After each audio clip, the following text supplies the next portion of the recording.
nines potentially between the Coalition Singapore. Yep, and Elong. Wow, another David versus Goliath. Yep, and then Elong, they didn't, they are disqualified on the first week. Yeah. Yeah, I think Charlotte Tiger pretty lucky they got a free 1 point. Yeah, basically. I mean, those guys. We remember in season 2 of the Gold Series. Those guys were on top of the game all the way across the board. Then later on today, we're gonna have Front Mission going up against PvP Super Friends. But first, we're gonna dive straight into the rules for tonight's competition. So here it is. There are only 2 types of team rosters available, basically tank loadouts, if you will. We like to call them the 5-8-7, which in this first scenario would be 5 tier 8 tanks and 2 tier 7 tanks that are allowed. The second one is something that we'd like to call the 6-8-6, which means 6 tier 8 tanks and 1 tier 6 tank on your team. There are no other compositions that would be allowed. No T1 Cunninghams, no tier 4s, no tier 5 Madness or any silly stuff like that. And one match consists of 2 maps and a maximum of 8 battles. That's 4 to be played on each map, 2 on defense, 2 on offense for each team. In the event that we should see both teams attain 4 points, we will take things into a tiebreaker game, and the winner of the tiebreaker gets only 2 points as opposed to 3. Yeah. A lot of teams thought, as of season 2, 3 points was just too much to give for winning a tiebreaker. Which is sometimes kind of luck. But now we're going to dive straight into the standings for this season. Gold first, and here we are. It's Team Efficiency. Undefeated. Coming back strong here. Showing their practice regimen, right? But, I think they're really ready for the new season. Every time they got the map and... Am I looking at this the wrong way? Horseman won. No, Horseman won, I think. Yeah, so they lost versus Charlotte Tiger the day before yesterday. Yeah, but the second one should be the Charlotte Tiger, so... Right. Okay, so they got mixed up just a little bit with day before yesterday's results. Yep. Front Mission, though, so showing some pretty strong performance. I mean, of course, they haven't... Front Mission... Are these updated results, do you think? No, I don't think they... Do they have any... I don't think they have any matchup until right now. Oh, okay, maybe you're right. I mean, it sounds like they only played against Intense Honking, I believe, Phoenix, which is One Blood and Intense Honking put together. Remember, and they won that, not too terribly definitively, but of course, it looked very strong in their performance. But here are the standings for Silver. Right now, we've got Run with 3 wins, 0 losses. Aces still holding strong with 0 losses. PvP Missionary at 1 win, no loss. B Gaming at 1 win, no loss. LXG at 1 win, 1 loss. LOD dragging it at 2. Pacific Rim dragging it at 2 defeats respectively. And Gash Plus Night Eagles, our only Taiwanese team. Yeah, they should, working harder. Since they are on the gold, I think they didn't get any point. But in the silver, maybe, they got more chance, but I think they have to work it harder, All right, so here we go. We're going to have Elon going up against... the Singapore Coalition. The Coalition Singapore. Yep. And, I mean, time and again, Elong has shown us that they like to use the AMX 1390s more so than the RU251s, but they've got some real they've given this game some real process, as we can see that on the left side of your screen, they're going with the 6-8-6 composition, and on the right-hand side, we're going to be seeing a 5-8-7 composition with 3 RU251s, 2 M41 Bulldogs, and 2 AMX 1390s, right? First map of the day is going to be Prokhorovka. I'm getting sick of this map, Edison. How about you? We saw this every day, but it's pretty fun map. I believe everything they believe they got more chance to win on this one. So that's why they choose this one. I mean, yeah, it is a pretty straightforward map. And I think there's a lot of strategy that can go into thinking, okay, well, how am I going to battle it out against the enemy team on this one? Yep. And we certainly saw that come to life day before yesterday with Horseman versus Charlotte Tiger. Charlotte Tiger, yeah. Yeah. I mean, Horseman just showed straight up, hey, guys, if you rush the center, we're going to rush the center, too, and we're going to kick your tails. Then Charlotte Tiger says, we're going to think a little bit more before we do that. Game number 4 they won. Yep, yeah, I know that. Okay.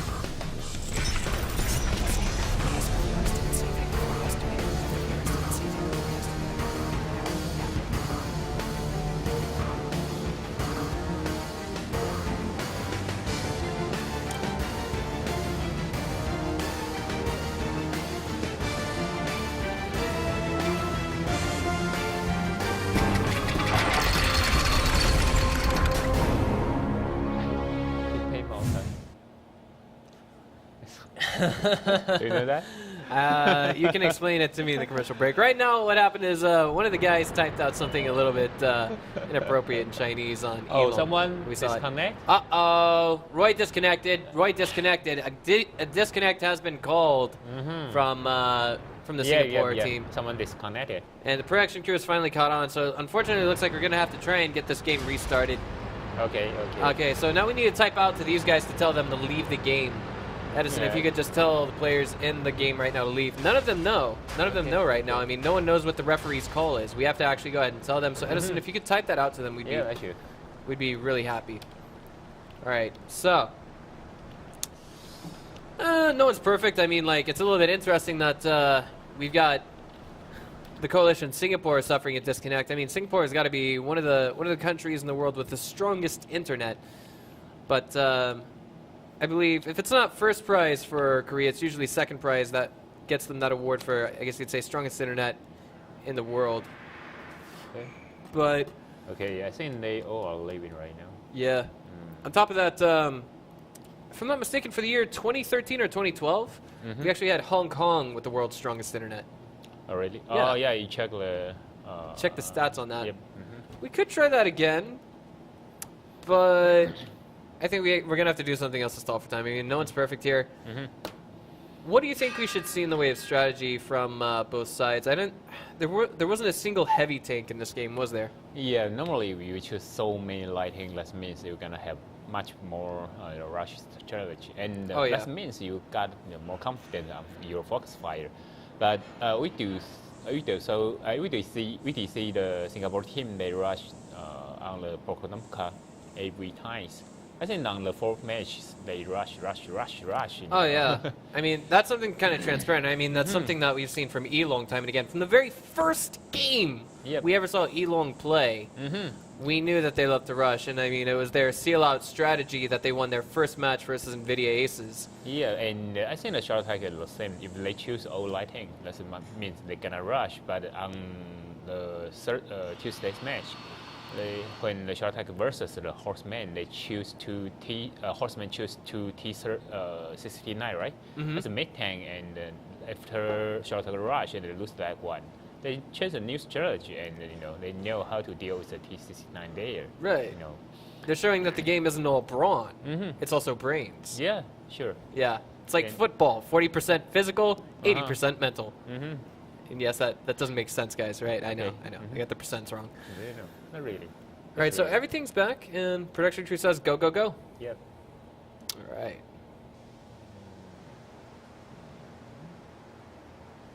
Okay. Here we are. Spawning to the south, we've got the coalition Singapore, and they have 3 RU-251s and 2 AMX-1390s and 2 M41 Bulldogs, that 587 composition. And to the north, it's going to be Elong. And they've got 4 AMX-1390s, 2 RU-251s, and a VK-2801, showing that they prefer the 686 composition. Actually, on the South team, they got a little advantage on the shore hill here. The geography type is somewhat different to North, so on the South team, if they know how to use the hill, if not that easy to identify that, something they really know how to do that. That's why the Elong team, they didn't go to the middle. If you're really familiar with that, you'll see that there is something different. Oh yeah, all the way. So far, no shots exchanged, no sides of the board taking any damage, but Elong showing that they got a plan, and they're not afraid to use it. This is looking pretty scary. I mean, they're going further and further north. The Elong is a defensive team. I think Singapore think they're gonna capture right now. Yeah, and Very Elong's soon, I going guess. straight for the hill right now. It looks like Nightmare has just been spotted. I mean, he was previously spotted just a moment ago. So I'm wondering... I just wonder why they go to the hilltop, because of your enemy gonna capture, so they can to leap the hill. And they cannot stand there. All right, so that capture's been initiated. There's 2 tanks in there. Wait, one just hopped out. And we've got the coalition with a nice, what's the word I'm looking for? A nice ambush set up. Yeah, but you only gotta rush in through the middle. Oh, There is a man. big problem for the North part. If they can give in-high support to the middle, I really wonder about that. They're going to take hits here, but the question is it going to be too terribly much? Once they dive in here, they should be able to take the fight since they all dive in at the same time. It's going to be 3 versus the entire team of Elong. Here we are already, the exchange of fire taking place. Yep. 1055 on Reflection, 799 left on his hold, 997 left on Lost Baby, and 799 remaining on Reflection. The exchange of fire continues, but it looks like we've got Elong in possession of the higher hill. The rest of the coalition now coming up to join their ranks. So far, the exchange of fire has been more in favor of the coalition, just a little bit. Oh, wait, as I say that, Lacus takes, he's down to 483 out of 910 on his hull. Baby 3334 just diving in there. He's going to be drawing all kinds of fire. And now we've got the rest of the coalition joining his ranks and trying to help him. Missed shot on Elong, so close to him. Excuse me, missed shot on Fox TS is what I meant to say. But the first casualties of the game will be on the coalition. Reflection falls in the background. That's a 3-for-1 exchange, 4-for-1. It's going to be a 5 with We See Baby down to now 91 HP and being chased by GRB. No, it's going to be 2 for 5.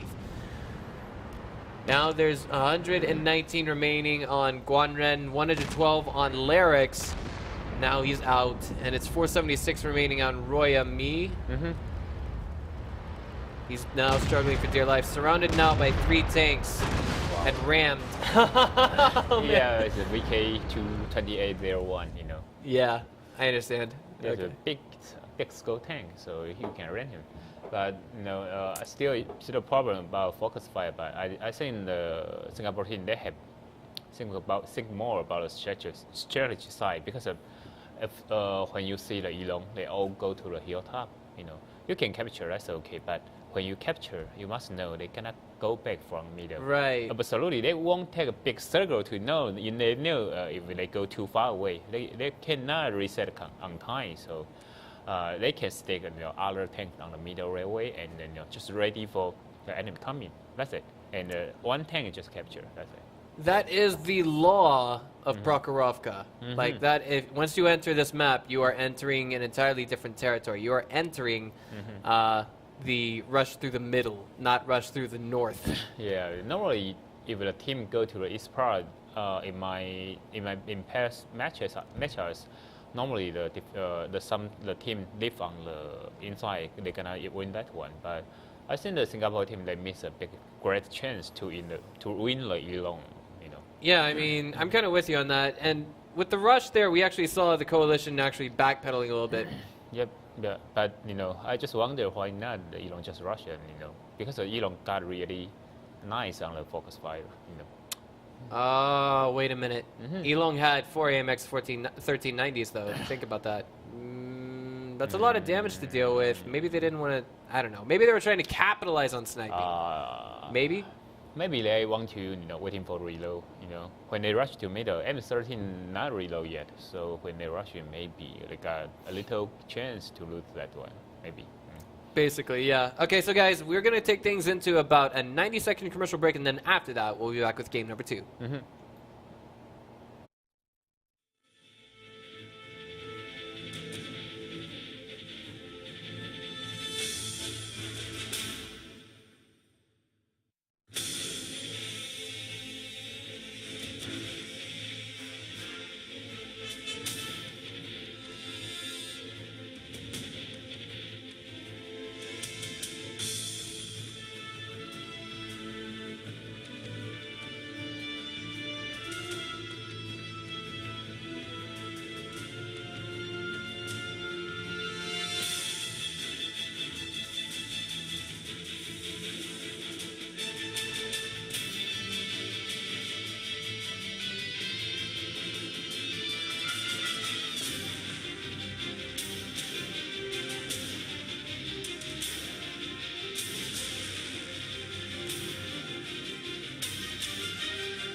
All right, guys, we are back with game number 2, and it looks like there's been a slight change to the tank loadout coming from. Like Singapore. Yeah. Mm-hmm. Okay. Okay, They're going with 6862, but they have 3 RU-251s and 3 AMX 1390s.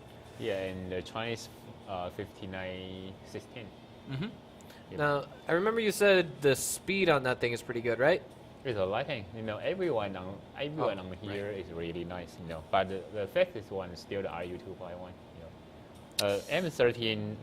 We use a lot of M13 before, and it should be the a fast tank. But actually, it becomes the slowest one on the Tier A light tank right now. Yeah. All right, and now spawning to the south on offense again. It's TCSG, aka the Coalition Singapore. Mm-hmm. We can see the tank selection right here. 3 RU-251s and 3 AMX 1390s, Chinese 5916. Then coming from Elong, we've got 4 AMX 1390s, 2 RU-251s, and a VK-2801. That's a German tank, and I've had it before. Yep. I have. You had that? I had it before. Oh, okay. It's a German light tank. With 105, it's really nice on firepower. Oh, wait. I'm sorry. I didn't have that one before. Yeah, I think you have a VK. I had the VK-3001. Yeah, 3001. Yeah. There's a Tier 5, Tier 6. Tier 5. Yeah. Heavy tank, right? Right. Nice 105mm cannon. If you use HE shells, it blows stuff up. But again, we see, well, both sides rushing to the middle, but it looks like maybe we've got Elong with a counter strategy in mind to exploit. As right now, they can't see the replay on the stream if they're watching it on Twitch. Oh.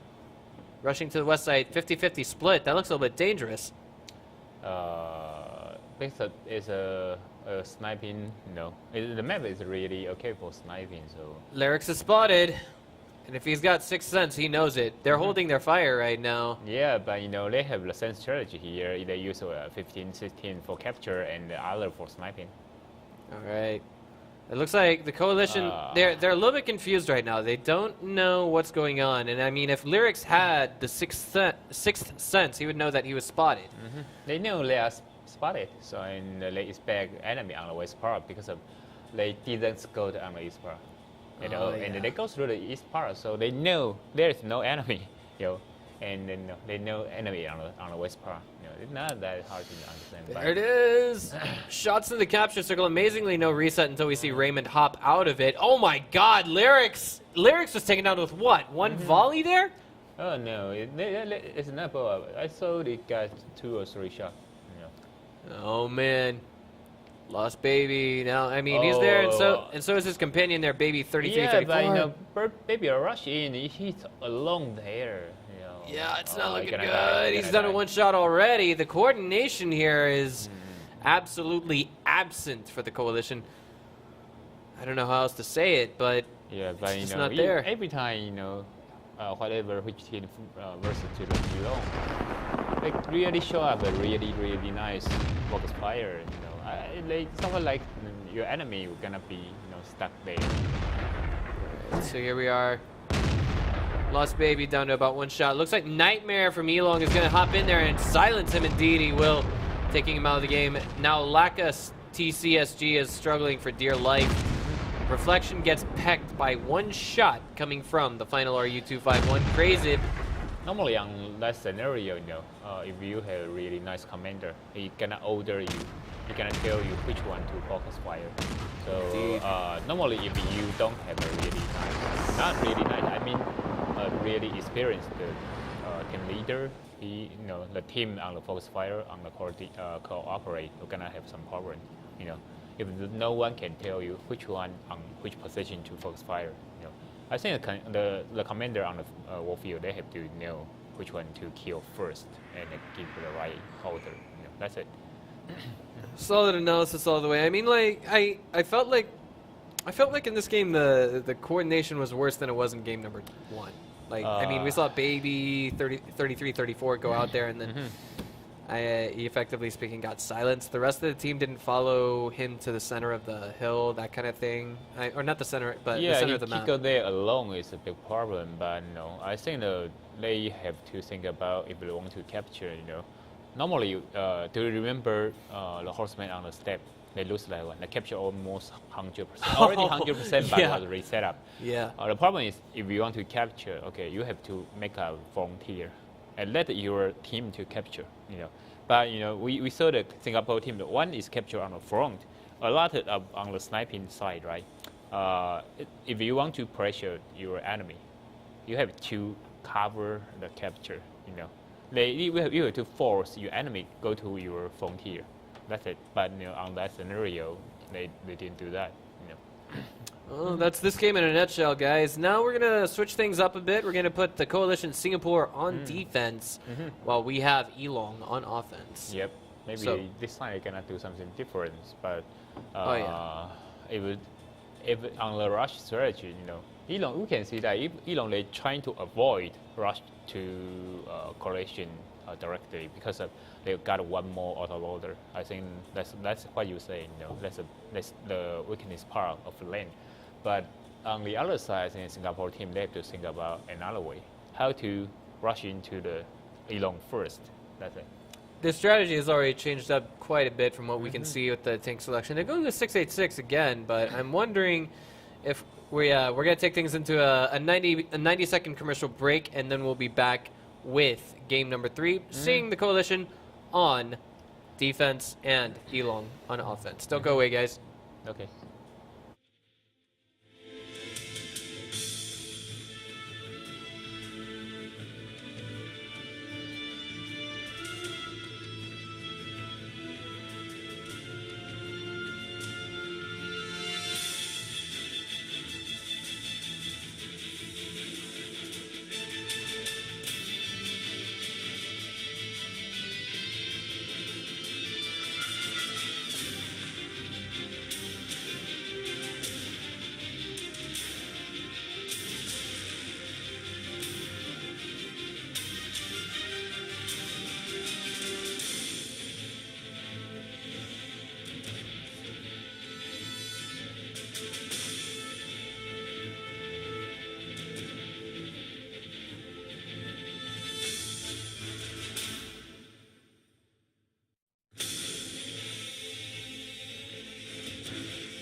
All right, guys. Now we're back for the first game of defense for the Coalition Singapore. Coalition, yep. The score right now is 2-0 in favor of Elong, but I mean, they've shown us time and again that they've got the coordination, the firepower, the tactics, the thinking power, and the commanding skills to take this kind of game. Yeah, they know how to play on this one, They know how to play on rush, I think that is a strong part for Elong. If they rush in and you do not ready for that, they cannot win that one really easy, and they show up that again and again, Yeah, I mean, I want to talk about this entire set as it is right now. If we can see the Coalition Singapore take a single game off of Elong, it'll be one for the record books. It'll be fun to watch.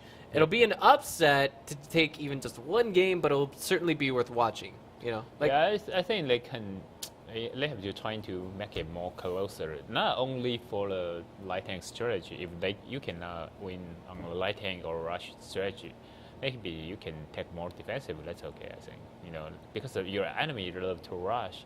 If you can ready for that, and maybe you can get a score up for that. Maybe. All right, so there it is. 3 AMX 1390s and 3 RU251s all over again. 59-16. There's no change to the composition coming from the Coalition Singapore, and Elong seems like they've got something different every single game. Yeah, they got two RU251 tomorrow. They take two M13 and exchange for RU251. I think I can see why. This side they cannot rush because they got less autoloader. So they believe if they can rush to their enemy as soon as possible, they cannot win this one.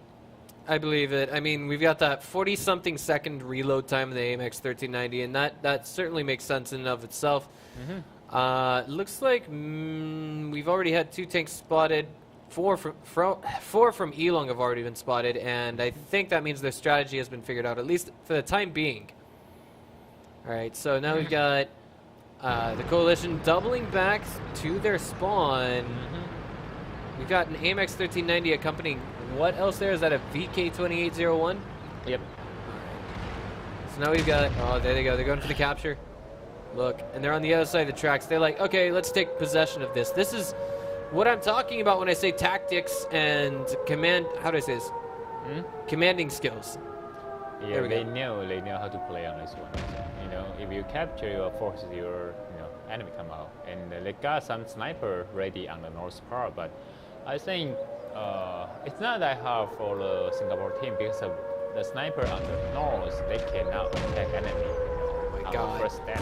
Oh my God, there's the dive in. There's 4 tanks in the capture circle, and we already see Baby 3334 already taken down. Raymond now diving into that capture circle. He's getting super lit there, and he's already out.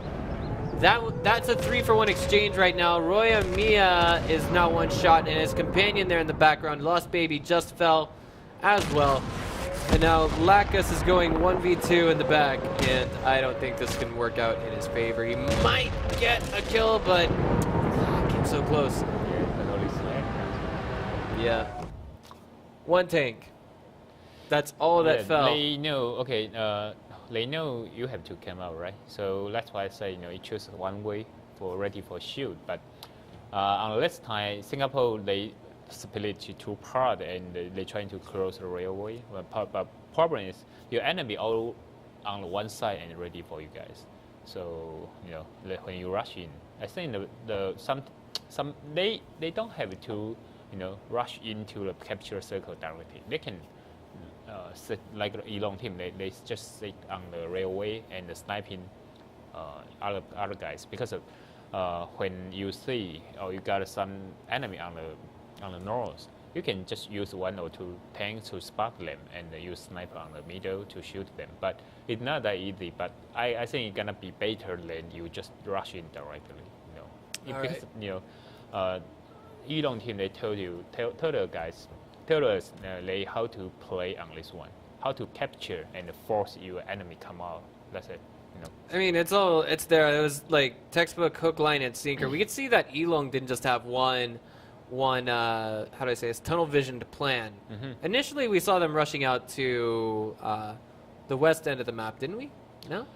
On this map? We saw them rushing up the center. Then, I feel like there was a big change in their plan. They go to the middle directly, and they say, okay, the Singapore team go to the west part. So they go to the right flank and capture. They had the ambush ready. And sit on railway and waiting for you come out, and they're gonna shoot you, sniping you. That's it. Right. Obedience, teamwork, loyalty. I think most apart from the commander, the commander know how to go, how to do this step by step directly, and your member really trust you and know how to do that. That's it. Give them a clear order, but they still need more training. I mean, if you train a lot, all your member gonna do, how to do that. And if you do not fully ready about that, I don't know how to call that, but doom. Let's just put it that way. Impending doom. Trying to call that, like sand. Like sin? Yeah, plate of sand.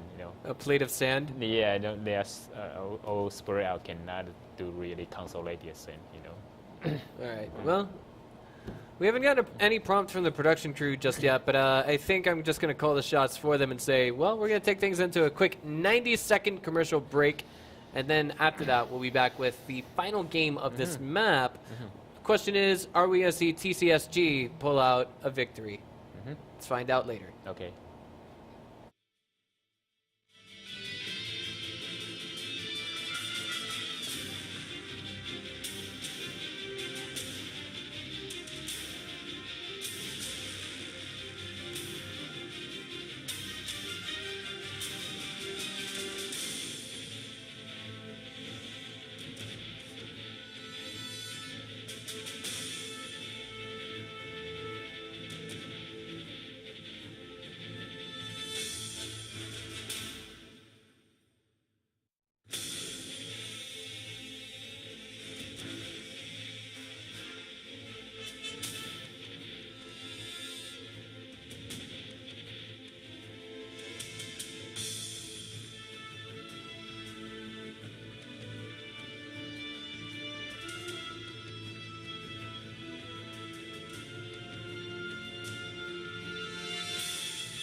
Hi guys, we are back now, and this is going to be the final game on Prokhorovka. Yeah, I think the Singapore team, they can think about more defensive strategy, because of lighting. What's up? Well, I was just looking at the. Is that the? Oh, it's a Panzer. It's a Right. small Panzer. It's somewhat like VK-2801, but Ooh. the gun is different. They use much accuracy gun. The VK-2801 always used in the 105. It's somewhat different there. How about the armor on those puppies? The armor is I think might be the best one on the lighting. All right. It might be the best one on lighting. But they are lighting, so actually lighting never talking about armor. It's, you are compare about the paper armor and the double paper armor. Well, I asked because I wasn't looking at the minimap, and every single tank in this game is now a light tank. There's no getting around it. But we can see that TCSG is not giving up on their final round on map number 1. And they still have a shot to come back in this game as long as the enemy team is not at 5 points. Yep. Okay. And this time, the Elon, they trying to avoid rush to Singapore team. Right about that. A few of them are heading west right now. Just a few. Okay, they're getting around the tracks. That's it. And they've spotted the entire coalition team, but at the same time. Yeah, I think the Singapore team, they had to go to the town here because they got a lot of cover on this side, and they shoot the capture circle is quite easy. And your enemy, they are not covered. Wait, so, what's Elong doing right now? Yeah, capture. I see that, but I mean, like, a lot of their tanks are heading to the north, and I don't understand this decision. They're gonna snipe it. The sniping? They're gonna snipe it. But I don't think that's right, because if you let me the Strike Tiger or something like team efficiency, they cannot use the town for cover and kill everyone on the capture circle. You got sniper right, you got cover here. Their plan is working so far. I mean, the guys that are in the capture circle are getting super lit on Elong, but the coalition, look at their HP at the top of the screen. It's all just draining. It's going dry. Yeah. 2 tanks for 1 in this exchange has been the best that Coalition has been able to muster out this entire set. 139 remaining now on Baby, 33-34 hit out of the game. 440 remaining on Lyrax, 707 on Raymond, 438 on Roya Mia, 211 left on Lyrax, and Elong actually loses 3 tanks in this exchange. 4 versus 4 it was, now it's 3 versus 4 in favor of Elong. Yep. 211 on Lyrax, 154 now on Raymond. And the exchange of fire, the coordination of fire is not looking that much better. Black, I think, is on the reload, and he's going to just dive in here. But Lost Baby is going to have another word with him doing that. He's just going straight for Lyrax. He gets him. And he's going to get Raymond. Raymond is aware. Oh. And he's still gone and out of the game. Black is getting away with a killing spree. Yeah. I think a Scope Pencil shouldn't use a 105. 105 for this range for to enemy. Well, I mean, this has been the best game that the Coalition has had yet versus Elong, but I mean, Elong has shown from start to finish they've got plans, they've got tricks. Yeah, I think they got a right way. I mean, Singapore team, this time they know how to attack right now. But to remember I am talking about T-32 on the Prokhorovka last time. Maybe, whatever. T-32 and Prokhorovka, right. Charlotte Tiger, right? Charlotte Tiger versus the Horseman, A T-32 here, we got a sniper on the north. Right. How to avoid that? You can, try to, hide to avoid the sniping by the T-32. That's your enemy, but he can cover you, come closer and trying to shoot his front and, use his body as cover. That's it. On this map, how do you reset a capture and without sniping? Go to a town, there is sniper. So you take a cover from the house and trying to shoot the enemy on the capture circle. So you only got a one-side fire from the capture circle. But on the Singapore team, they didn't try to avoid the sniping. I don't know why. They didn't try to avoid that. So if they want to reset a capture, first take a cover from the house, and second shoot the enemy on the capture only. Don't focus on too many ways. Did they do that though? I think they were focused on what's in the capture circle. But yeah, they worked on the capture circle, but they didn't take a cover from the sniping side. So they got two-sided fighter. Right. Yep. So, but if they can take cover there, the house is there. Why not use that? But you remember Black, right? He was at the eastern side of that village. Yeah, but and he was, only one. Yeah, but he was ready to go in there and smoke them out if he had to, just scare them out of position, if that makes sense. Yeah, possible, but Maybe. There is a bush there, so maybe he can come up and shoot and go back. But most problem is still from the north part. We got a 3 sniper there, and the main problem for Singapore team, they didn't take really nice cover to cover sniping. They can, they got a 6 tank, you got 7 tank there, but another problem is 105, I think.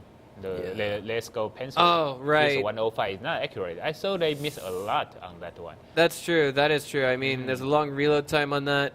Yeah. And it can be painful to deal with. Yeah, the 10 problem seconds. is the accuracy, I think. That too. Yeah, so maybe you should cover Mason and And the shots move so slow. Yeah, it's slow, but for that distance, only the 100, no more than 200 meter, I think. It's not that hard to hit, but 105 is really on accuracy. Yeah. Okay, guys, so we're going to take things into about a 90-second commercial break, and then we'll be back with round number 1 on map 2, which is going to be steps.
Okay, guys, we are back now with round number 1 of map 2, and the score is 4-0 in favor of Team Elong. Yeah, and they choose, you can see that T32, T29, T69. That's a heavy team. Yeah, and Rhea, everyone got really, really nice gun depression, really nice turn. So that means the Elong team, they're gonna camping. They're gonna camping on the base. And they're on defense, right? Yep.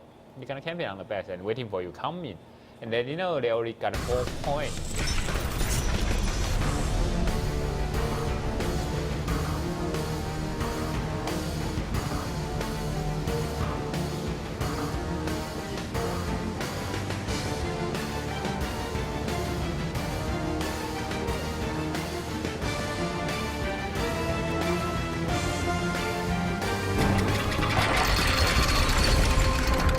What's up? It's assault him. All right, guys. So Edison was just saying at the loading screen that I mean, Elong already knows that they've got 4 points, so they're gonna play this out as carefully as possible. Now, spawning to the south, of course, we do have Elong. They are on offense here in round number 1. Yeah, I saw the Elon Higan in the defense side, so they choose defensive tank, but they are on the assault team. Yeah, they've got some kind of a plan that I think revolves around pushing. Oh, wait a minute. You know what we've seen them do before? Is this guy DC'd? Is Baby in game? He's moving his turret. No, not DC. Okay. Because of Elon, they choose every tank, almost every tank can show up in their turret. I saw they are on the defensive team, so this time they're gonna push directly. I think we're gonna use a heavy tank push strategy. All right, so I mean, I just want to say, I think like maybe what their plan is to do is to get the T-29s and the T-32 into the capture circle, and then put in some light tanks behind them to get the capture. Does that make sense? They tried doing this before versus Charlotte Tiger. I think they're gonna use the ridge here. It's really nice for T-32 and the T-29, and then push it forward slowly, on the east part. It's a brilliant move, and it's going to work too. Yeah, they're going to go through here. And I mean, this is another range, so this is really nice for the T-32, for T-29, and for the T-69. And the Coalition, I mean, they've got ultralight tanks right now, isn't that right? Yep. Oh man, that means like the heaviest turret they've got. What do they have this game around for their tank setup? Saying they got T-32. They also got a heavy tank, but less than the Elon team. So if the Elon team can push forward on this ridge, they're gonna win this one. Reflection is now in the capture circle, and that is the T-32. Accompanying him are 2 T-29s. I look at the turrets of those every single day. I shoot at them with a 90mm cannon, and I still fail to penetrate. Yeah. This is not looking good for the Coalition right now. Well, Elong's pressing forward. But Reflection is down at 318 HP, 894 on Black CN. Yeah, okay, nice We don't see the flanks. We don't see the flanks coming in here, and the Coalition goes up 1 tank all of a sudden. Elong is now on the back foot with their HP. Yeah. This Singapore team, they got a couple Persian. The Persian is really nice, but they don't start into flank it if the Singapore team can keep the advantage here. Systematic execution coming through right now. Yeah. Black diving in there. Lacus doing what he can to reduce the efficiency of that T-69. But nonetheless, he falls. It has been a 1-for-2 exchange thus far. Guanren now coming in here and trying to take Zip out of the game, but the turret depression on the AMX 1390 is very painful to deal with. Larix now down to 1 shot. Nightmare coming in to finish him off in that T-69. And 3 versus 3 is the order of the day. Guanren, is he stuck on the reload? He is. He's stuck on the reload, and GRB is now coming in to rotate out with him, if I'm not mistaken. He's trying to get that aim.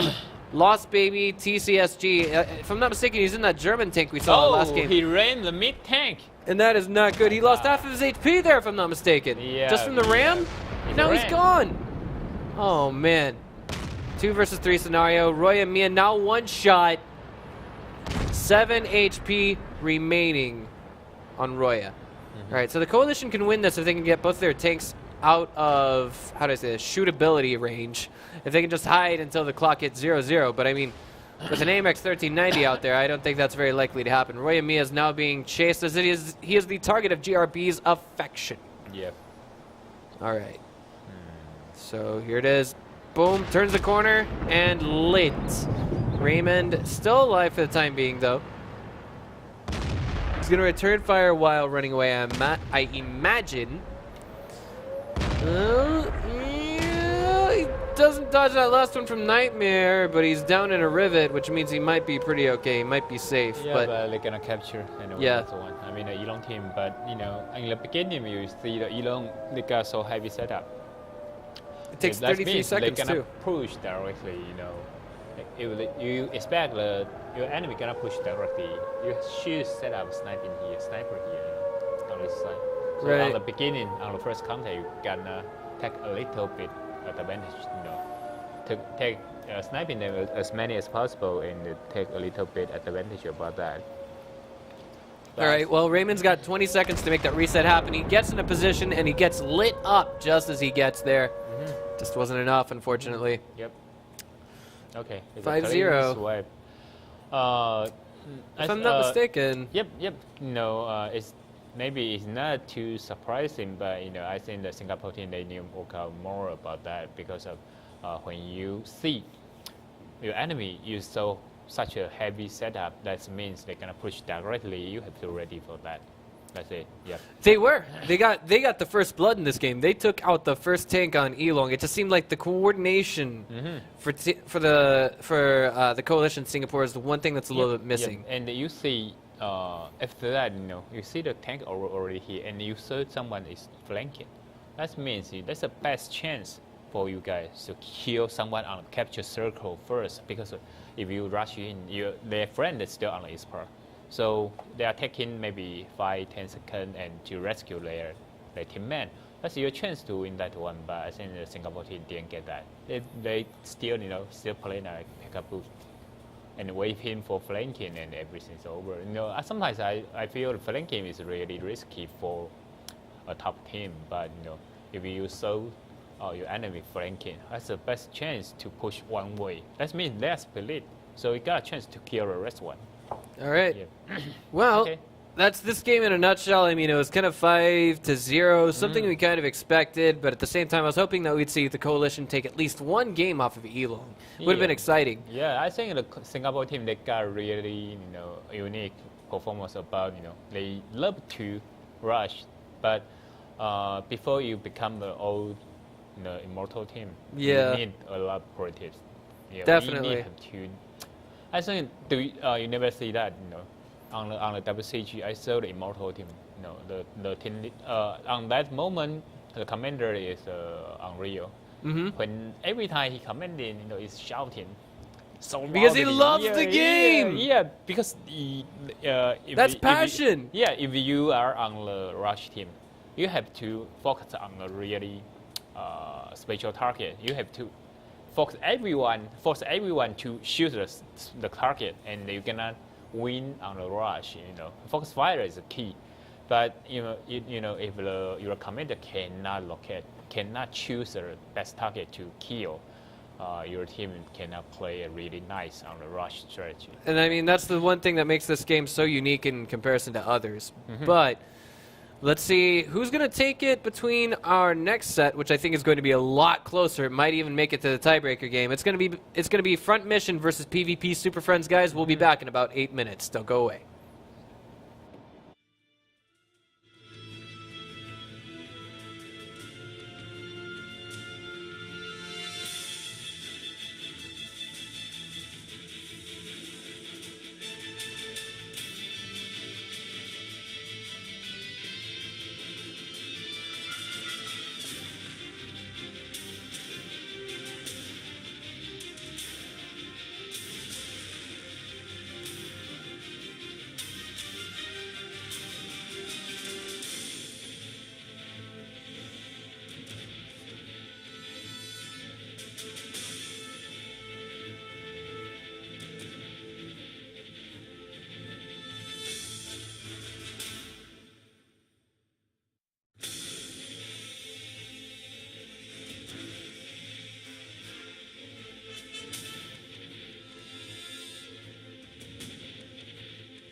Welcome back, guys. Map number 1 is going to be Himmelsdorf between Front Mission and PvP Super Friends. Yep. And what do you think the end score is going to be here, Edison? I think it could be 4-4 and then go into a tiebreaker, or it could be 5-3. I think 5-3 might be. Either way, Mission, of course. I think they are not that close on the team ability. I think they are pretty good. Formation is pretty good. Oh, yeah. They are much more focused on the strategy side. If it's a good teamwork, they are not that good on like PvP. PvP, they play more freestyle. They know how to do a teamwork, but on the strategy side, maybe formation is better. Real quick, let's go ahead and look at the maps that were banned. It's Ruinberg, Cliffs, Muravanka, and of course Prokhorovka. Now Muravanka, we've never seen in tournament play until this season. Yeah, we only see that on the QIC. Right. The map, I think most of the team is not familiar with that because of the map is so camping. It's really so camping map. So I think most of the team do not like the map. But after the rule change, the Himmelsdorf become a really camping map too. Most of the team they choose Prokhorovka until right now they choose, but these two teams they didn't choose that. They choose a Himmelsdorf, they choose another instead. Here we go.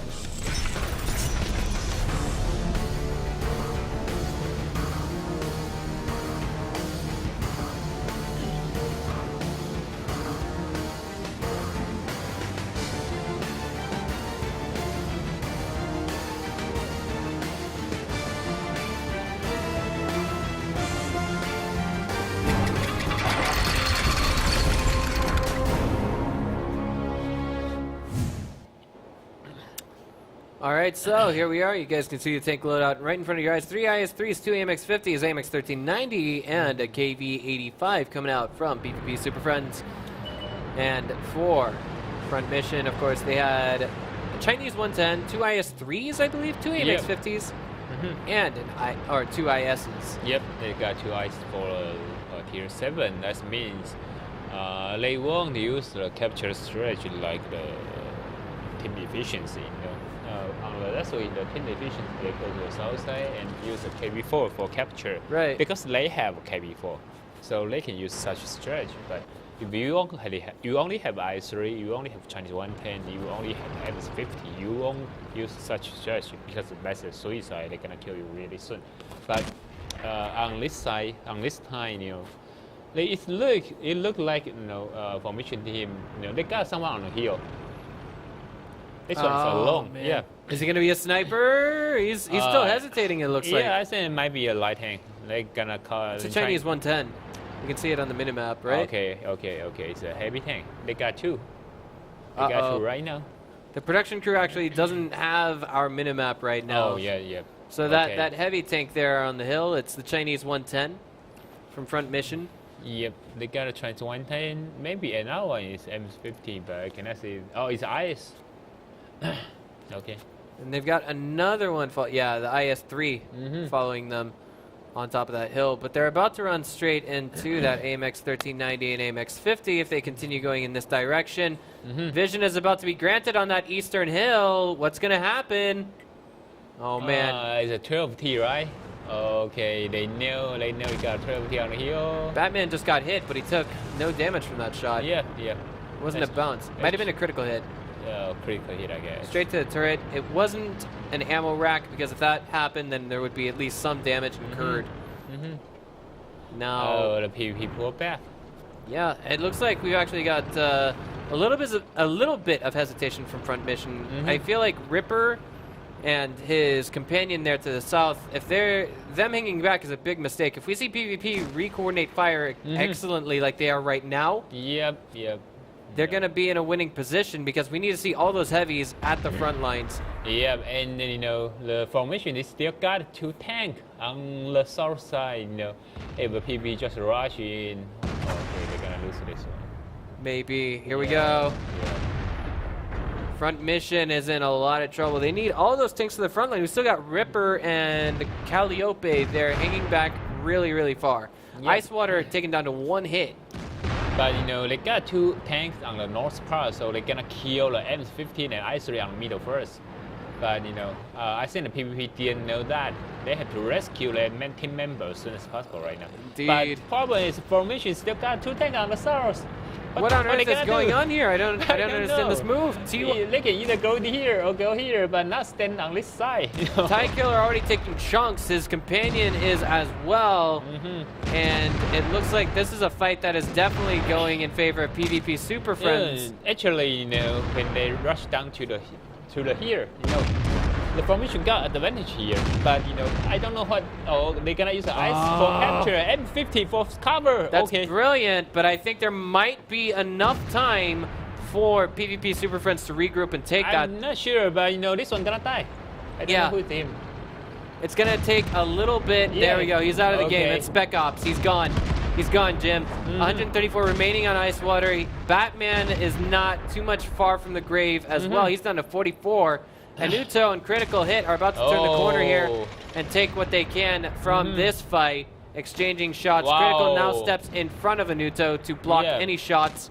And but the next I have one, to say that the formation got really nice. It's changing right now, so PvP got big problem, I think. Oh man, and in the background, in the background we saw quite a few tanks from front mission disappearing as well. We've got Critical Hit.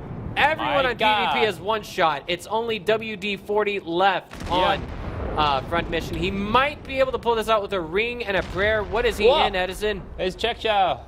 Is he in an AMX-50? No, that's an IS. It's IS versus 2 M50. Oh man. Well, I mean, he's got to make this but golden shot happen. Reloading. I bet that he's reloading. Oh, that's why he's there he is. Wow. And now it's 1-2, but Antare, I think he can take 2 more shots before he's out of the game. WD-40 is going to need not just luck, but love from RNGesus. Is he going to get it? Is he going to get it or not? He didn't shot. No one exchanging fire just yet. We saw the miss come out from WD-40, and we saw PvP Super Friends narrowly attain the victory. No, the formation almost make it.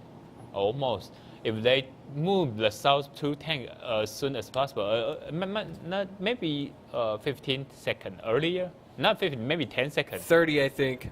30, they cannot absolutely win, but you know, they were a little bit weak on the coordination. They didn't move the 2 tanks on the south part. You know, at the least the 2 tanks stay there 30 seconds, I think, like you say. But you know, they cannot offer any support fire, but they almost done. They almost win that one. Yeah, I mean, if we check this out right now, I mean, if this is any indication of how close this set is going to be, if we just see front mission kick things up a little bit more with their coordination, we could potentially see them take the rest of the games in the entire set. The question is that going to happen or not? I think we should go to a 90-second commercial break and then find out. Okay. After game number 2.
All right, guys, welcome back. Now, this is going to be game number 2 on offense for Front Mission. I imagine their defense will be much, much stronger. I think it could be 2-2 at the end of it's Himmelsdorf. possible, I think they know how to defend on this map. They like to have one match with which team? One blood and Phoenix. one blood and intense honking, which is now Phoenix Phoenix. on this one, I think. Right. Okay, so of course there's a tank loadout. Looks like there's been a little bit of change. Yeah, they got more M50. Right. They had an IS-3 initially, but now a Chinese 110 in the first game, but this time it's going to be an AMX-50. Yeah, and I checked the damage record on the last match. The KV-85, the tier 6 tank on the PvP team, making 1,300 damage, but formation, the two I3 only making 700. Quite less. All right, so here we are. Wow, PvP rush on the west part, the style of PvP.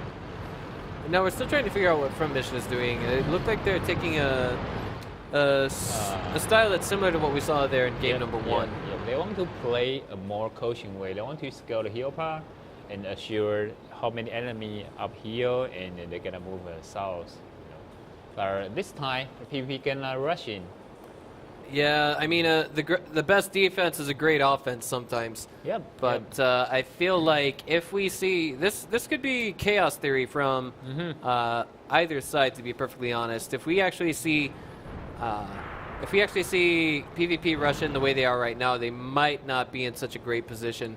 Yeah, and the problem for PvP is even they see someone on the base, they don't know how many there, so they won't rush in directly. Right, and I'm a little bit worried if what happens if they rush the G line right now, because of course there's 3 tanks ready there. Normally people don't rush the G line because there is too much cover.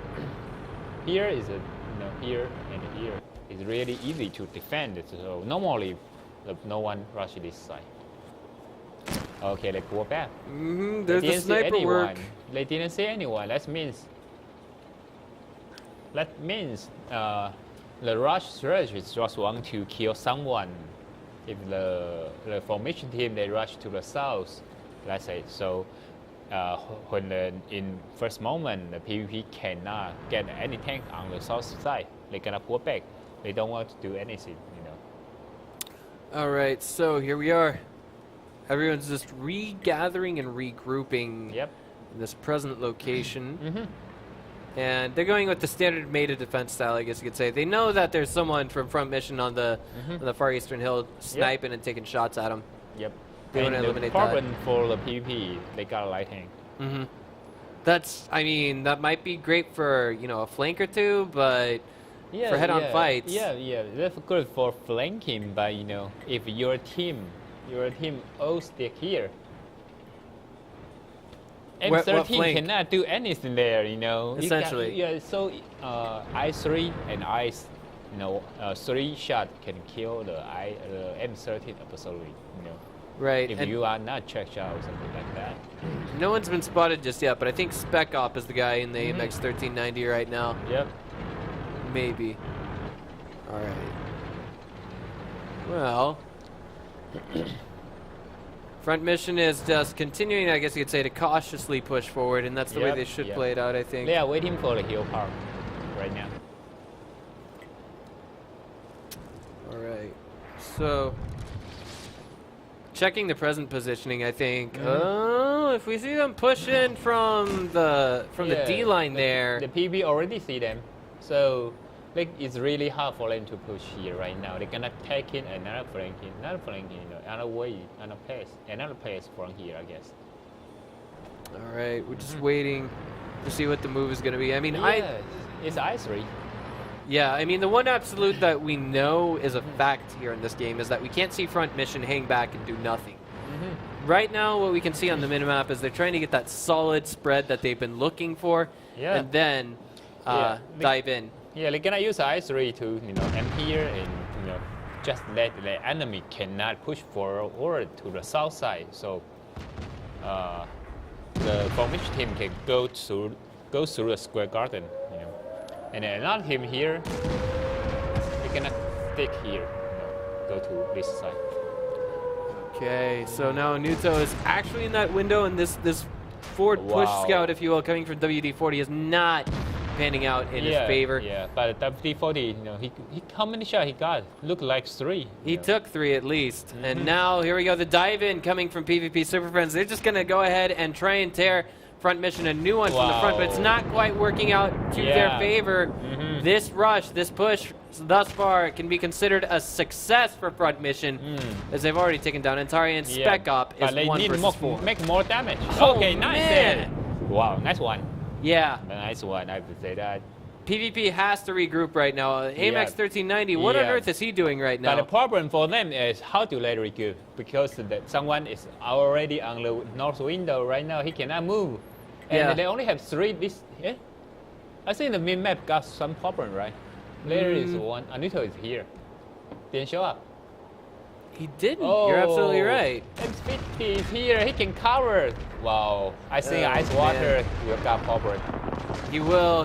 But I mean, he took down WD-40 there, and now we've got the counter push coming from Front Mission to the west side of the map, kicking in full effect. It's Little Mac, 1 versus 4. He might be able to get 1 or 2 of those tanks if he's really lucky. He does get 1, and that is enough to make it worth at this location. Can he or can he not get Ty Killer is the real question. I feel like Ty Killer is ultra overzealous in his present position. He's getting hit from the rear by Batman as we speak, and if necessary, we can see Batman run for cover and save himself. The capture is being initiated. Ripper running for his life. Yeah, they need 2 to cover.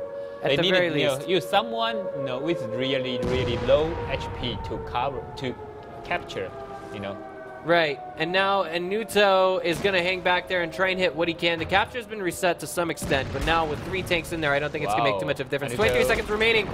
It's all up to the goddamn Batman. Can he or can he not do it? There's 40 seconds left on the clock. He just needs to hit a couple of shots to get the reset. He's looking for that right now. He's been spotted. Yep. He has been spotted. He needed one shot. Did he just get track shotted? No, he misses. Wow. He misses. He needs to hit the next. He gets 1. Well, over. It's over. Come on, 4 seconds. 3, 2. It's over. They got 4 tanks to capture. It is, and all of them were out of the shot range, if you will. So now the score is 1-1 as we hit 8 seconds and end the game. Yeah, doing pretty nice on formation. I think in a PvP team you already have a lighting. You got 1 tier 6. That means if you camp in, you got some problem there about defense power because of you have lighting. You cannot shoot your enemy from face to face. You have to flank it. And if you leave your position for guard, for camping, for defense, it's much weaker. It can become much weaker and much easier to be break through. It is. I mean, like that's just the way the cookie crumbles now. I'm stopping to think here what we're going to see when we have PvP Super Friends on the offense, but I think we can find out after a quick 2-minute commercial break, guys. Yep. So don't go away. Okay.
All right, guys, we are back now, and we're switching sides on the map. That means we're going to see Front Mission on defense, and now PvP Super Friends on offense. And I want to remark that game number 1 was really close. Game number 2 was a little bit more definitive there for Front Mission. Yeah, I think PvP choose a lighting, as I said before. It's a slight mistake. Yeah, not that good for stand on the one position. So formation got a chance, and they take the chance to win this one. That's it. Personally, I feel like that's just Batman's style, and I feel like maybe his style could be holding his team back just a little bit. Yep. Wow. But if he choose the M50, I think the story might be different. All right, so there we are. 3 AMX-50s it will be for Front Mission, 2 IS-3s and 2 ISs. Solid defensive lineup, while from PvP Super Friends, we're going to have 2 AMX-50s and 3 IS-3s and an AMX-1390 and an M6. So they're going... M6. Wow. Yeah. They're going with a 686 composition while we've got the while we've got FM going with 587s. Now, the M6, oh yeah, that thing's it's got a super bouncy hull. Yeah, 76 millimeter cannon. About if a defensive team they choose a KV4, KV5, it's gonna be a really interesting. But the whole team cannot move it. If someone capture on the capture circle 1, it might making some problem. Yeah, M6 has a 90 millimeter cannon, and really nice cannon. I have an M6, but I don't have the 90 millimeter cannon. I actually a 76 millimeter gun. Yeah, I'm trying to just how do I say this? Accumulate a lot of XP and go straight into buying the T29 as quickly as possible. I don't want to waste too much time with other stuff. But I am also grinding my way up the German tank line. I know that. Yeah. But normally we call that pile your dead body. Pile your dead body. Yeah. Because if you use a 76 millimeter gun on the T29, you cannot do too much thing. No, I've got the M6, not the T29. Oh yeah, you got 90 millimeter right now. No. I don't have the 90 millimeter. I didn't buy it. I'm trying to save my credits strictly to buy the T29. Yeah, and that's what I say. Your T29 won't gonna have T 76 millimeter gun on a tier 7 game. So most enemy, I think at least 50% you cannot penetrate. So I would say that is a pile the dead body. I believe up you. To the tier 7. Yeah, I mean the best thing I can do at that point is essentially just use my tank to shield friendly tanks and let them deal out the corrosive firepower, if you will. So we've already got Batman going in here with the AMX 1390, showing how well you can use it on this map. And this is the first season where I think we've seen an AMX 1390 on Himmelsdorf. Yeah, it's quite strange. A little bit. Yeah, you have to use that. I think Batman has to use that. Really in another way, but if they just want to go through here and flanking from here on a traditional way, M30 cannot work out too much on here. All right, so Front Mission's got the standard defensive setup. And we can see that, PvP Super Friends, they're not trying to exploit anything too terribly much by using, an artillery or a T-37 or something like that. And by the way, I asked Comics how much damage he did the other day when he was using that M44 SPG, and he told me, there was nothing. It was only 400. But still, they managed to win. Yeah, but 400 is for a SPG. Because your enemy is rushing, they don't have too much chance to use the artillery.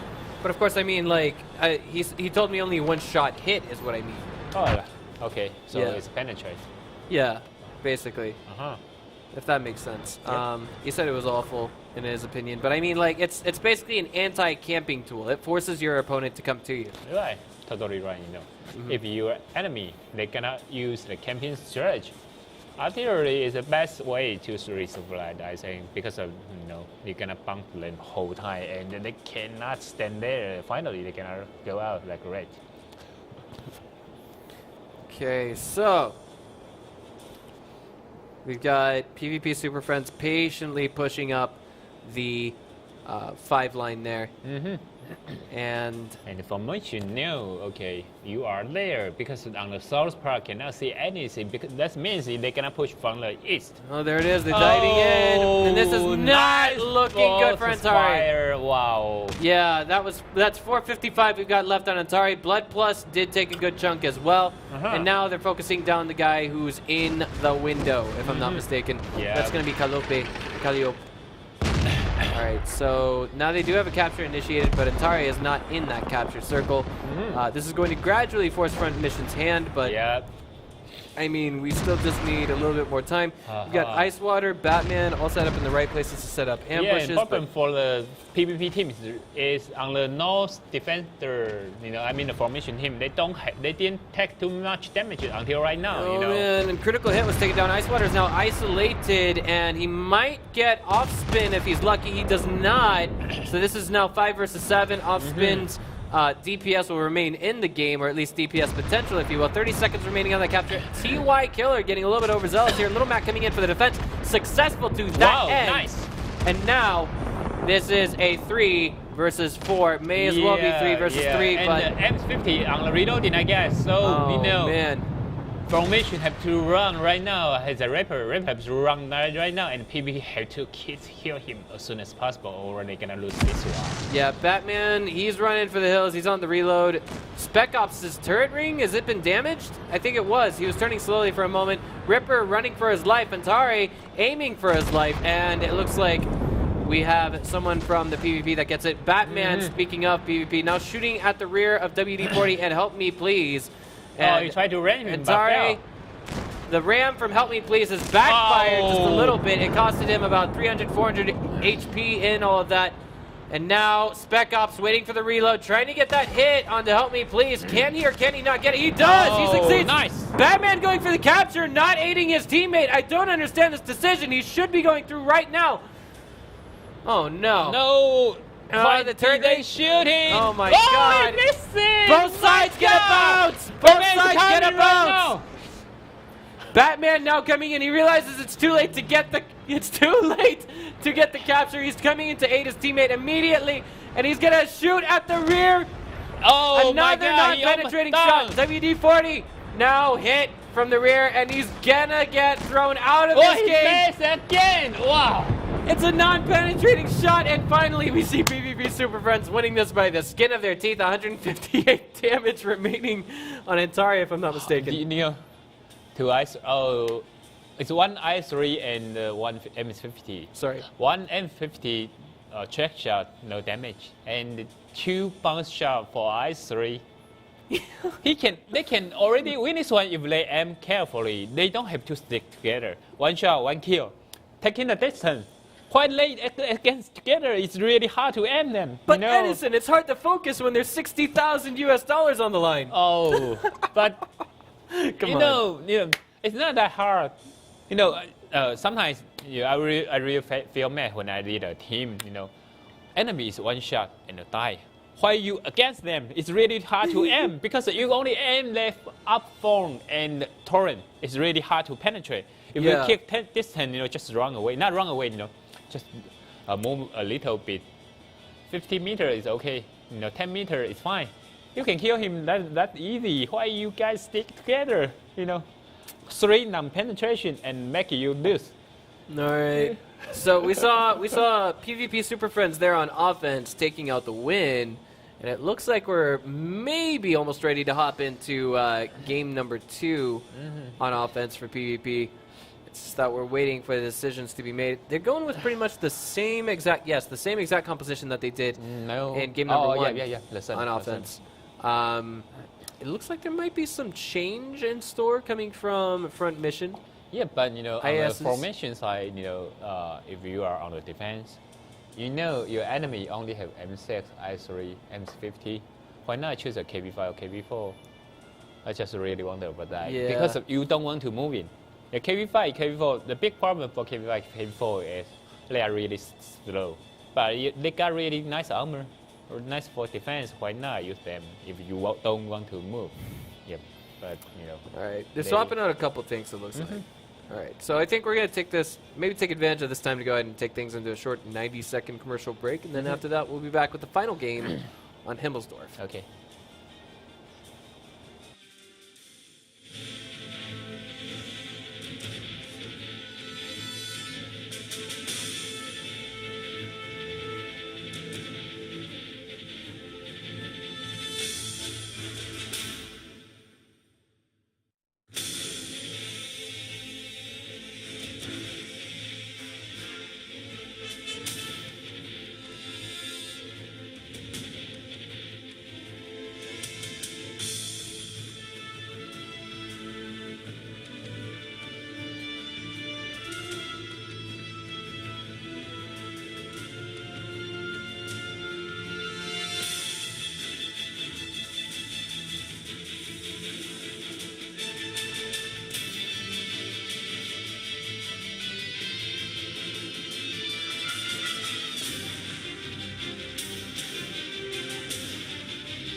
Hey, ladies and gentlemen, we are back now with the final game. It's going to be on Himmelsdorf. Excuse me, final game of Himmelsdorf. And we're going to have PvP Super Friends on offense once again, and Front Mission on defense yet again. Checking loading screen right now. They have lesson loadout, I guess. I think. Yeah, but I think PP pretty lucky, In some regards, Yeah, yes. 3 bunks. What's that? Oh, I'm sorry. There we go. Yeah, it's all the same. Yep. Exact same as last game. Yeah, and 3 bunks on the gold league is not that easy to see, It's not that easy to see. So, but I have to say that the personal skill on the formation team, they need to improve, All right. So here we go. They are off, and it looks like we're going to have PvP taking a little bit of a split there, according to what we can see on the minimap. And for the time being, we're going to have Friend Mission going to the standard defensive setup. Yep. And let me see here. Batman is going to be spearheading this charge, it looks like. I mean, it only makes sense since he's in the AMX 1390. Going down the train tracks already. Do you think they might be trying to go for capture point 1 there, Edison? Cannot figure out because of it's not look like they're gonna capture because they use M13 and M50. If you use those tanks there, it's really easy to be killed because if you capture, you don't have any cover there. All right. So here we are. Batman continuing that push. He's just gonna get some vision, maybe see what's out there, and see if there's anything that Front Mission is doing that might be awkward or new on the defense. But Anuto dodging bullets from off spin, and might be returning fire soon. He's holding still, plainly exposed. Yeah, because he's the ice layer. It's only ice there. You cannot touch it to the ice 3. All right. Wow. The spec ups is alone there. Wow. So dangerous. Indeed. Well, do you remember last time the formation versus the Phoenix? They put a lot of M50 here, right? yeah. Yeah, and if the PV do the same, if they do the same thing, here, the I3 is gonna die really soon. Wait, where on earth is that M6? Is it hanging way back? What's going on in the minimap here? Edison, there's an M6 at the south position, or so it looks like, but I can't really tell. Yeah. Okay. It might be a mod problem. Maybe. Actually, we don't have the mod on this PC. They're actually capturing our what's what I'm looking for? Our minimap, if you will. You guys can see that clearly in the lower right-hand corner of your screen. But we're still trying to figure out just, I'd say, the entire positioning of PvP right now. Yep. We're getting ready to dive in there. Again, I think the PvP gonna, rush in, capture, use someone sniping on the south side. Same strategy, but I don't think it's not easy, not that easy to capture. But this time they got a couple advantage. Wow! Holy cow! Oh, it's an M6. Critical hit is living up to his namesake there, as he's now down to maybe just about one shot in this game, and he is now gone. Yeah, and they're gonna use the M13 for capturing.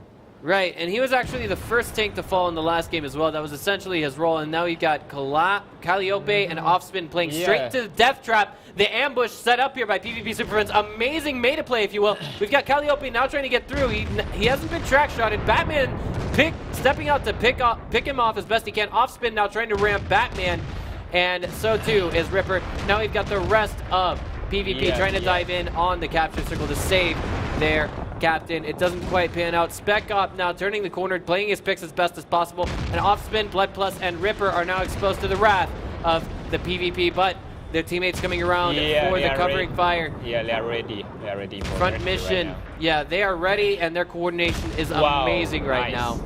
4 tanks remain for front mission, while there's only 2, and slipping from this game is PvP. Yep, and because of M6, almost doing nothing, and the type. I think the strategy of PvP, they use an M6 as a cover for the Batman. That's it. So he cannot offer any support. But Batman is a light tank in a capture circle, and I think the formation doing pretty nice on Foxfire. So the Batman died really soon. I think in some ways, maybe in some ways this was figured out as well, because in Game 3, PvP tried this as well. All right, we got Panda diving in there. Atari's been track shotted, I think. Yeah. Yep. The Panda is the commander. Oh! And he's just been amazing. Nice dodge there from Atari. Oh my God. Don't kill me, but he's about to get flanked. Help me, please. Get a little overzealous. He fired. Yeah. Ice Water totally surrounded here. No escaping this. And he is done this game. So that brings the score to 2-2. Yeah, but they got a chance to 3-1. They didn't do that. They didn't make it. I still remember the 3 bounce shot on the previous match. Well, I mean, they still won that match. I mean, to say PvP. Oh, wait, you mean front mission? Yeah. Front mission had that 3 chance. bounce. Right. Yeah. Okay, well, we're going to dive into steps for the next map after this short break, guys. Don't go away. Okay.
All right, guys, we are now back with map number 2. Game number 1 is going to be, of course, on steps. Who's on offense here?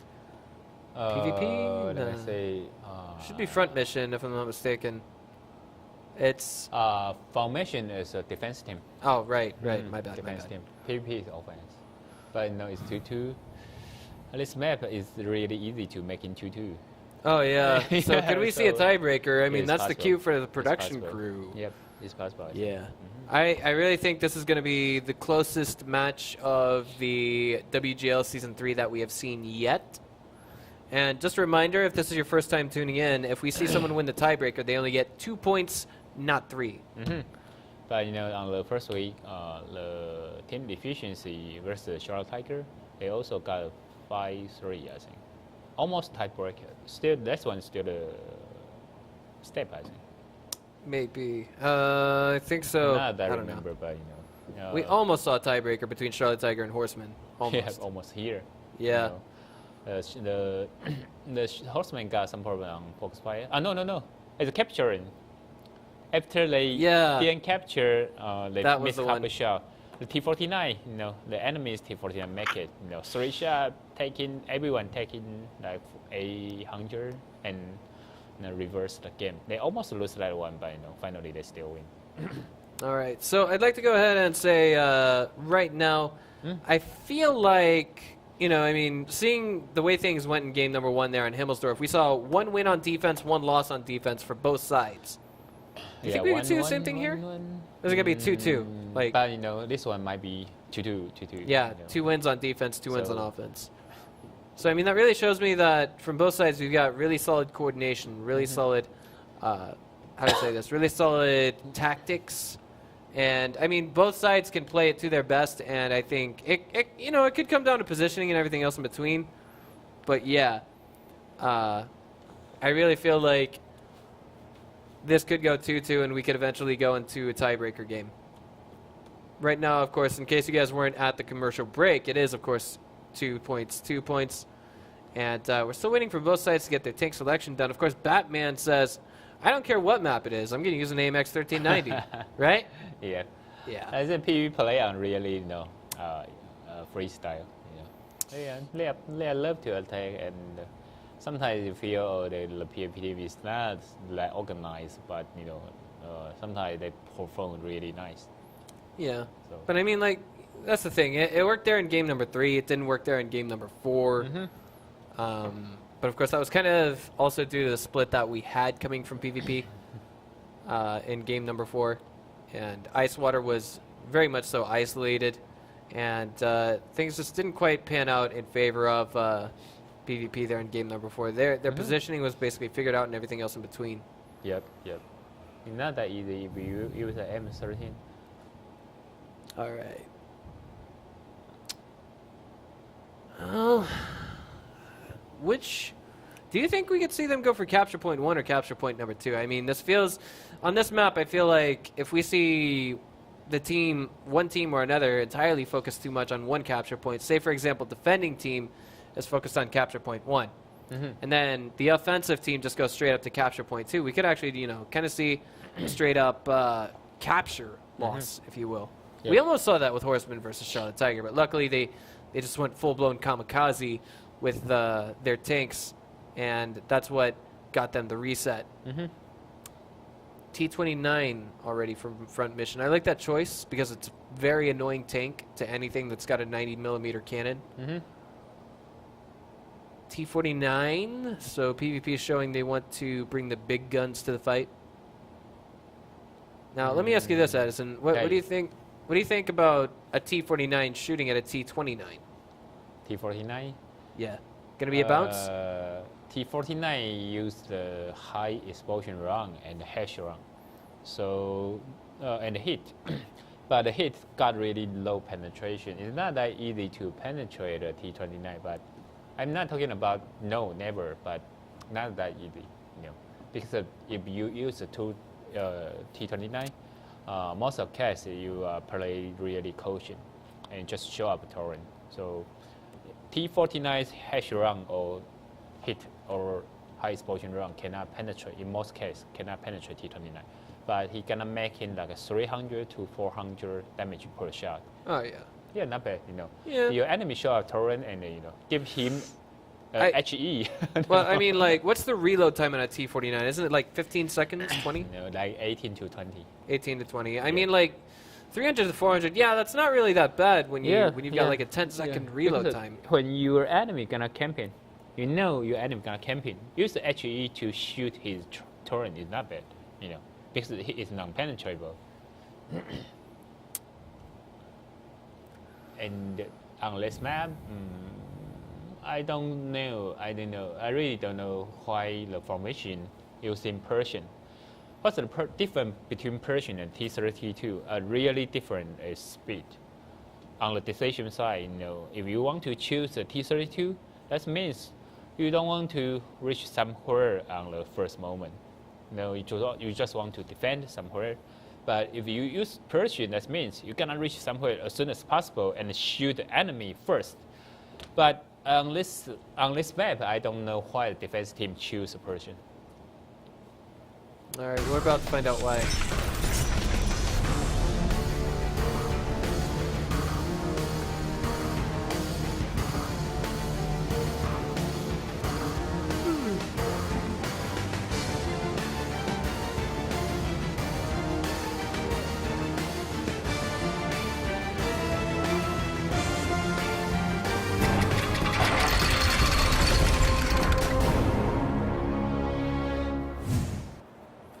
Alright, and there's the tank loadout. As you can see, we've got that T-49 coming out from PvP Super Friends, 3 RU-251s and 2 AMX 1390s, while we have a more heavily armored composition coming from Front Mission, who is now spawning to the north on defense.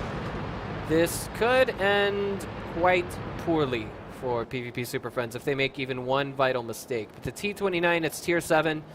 Of course, we do see that 587 composition coming from Front Mission as such. And I just wonder how we're going to see PvP play this out. They have to be very careful on what targets they focus fire down. Yep. And formation is split to 2 parts, light tank on the west, the heavy mid on the east. If the PvP know that, discover that, they're gonna rush to kill the light tank, as soon as possible. Okay, Batman, see him. Oh man, and he's super exposed there. I mean, help me please shooting at him. Wow, the formation missing. But Spec Ops did get hit in the background. He's done a 806 HP right now. Also, help me please took a bit of a jab as well. And Batman is essentially playing the role of worm on a hook and waiting for the fish to bite. So, okay, everyone pull back right now. I'm wondering, like, what is the thought process? What is the thought process behind this forefront mission? What are they thinking right now? I'm not sure. No, even they use Persian, I don't know why they use Persian. And do you remember last time? I think it's Shadow Tiger versus Horseman. Shadow Tiger capture and no one can see who capturing, right? And next round they use the T-32 with a binocular, so they can see anyone on the capture circle. On this time, T-29 do not get nice version as the T-32. Maybe the Persian have a binocular. I'm not sure, but I still wonder why they choose a Persian. Batman was just inching his way into the capture circle, and now he's got it started. Yeah, and no one can see that.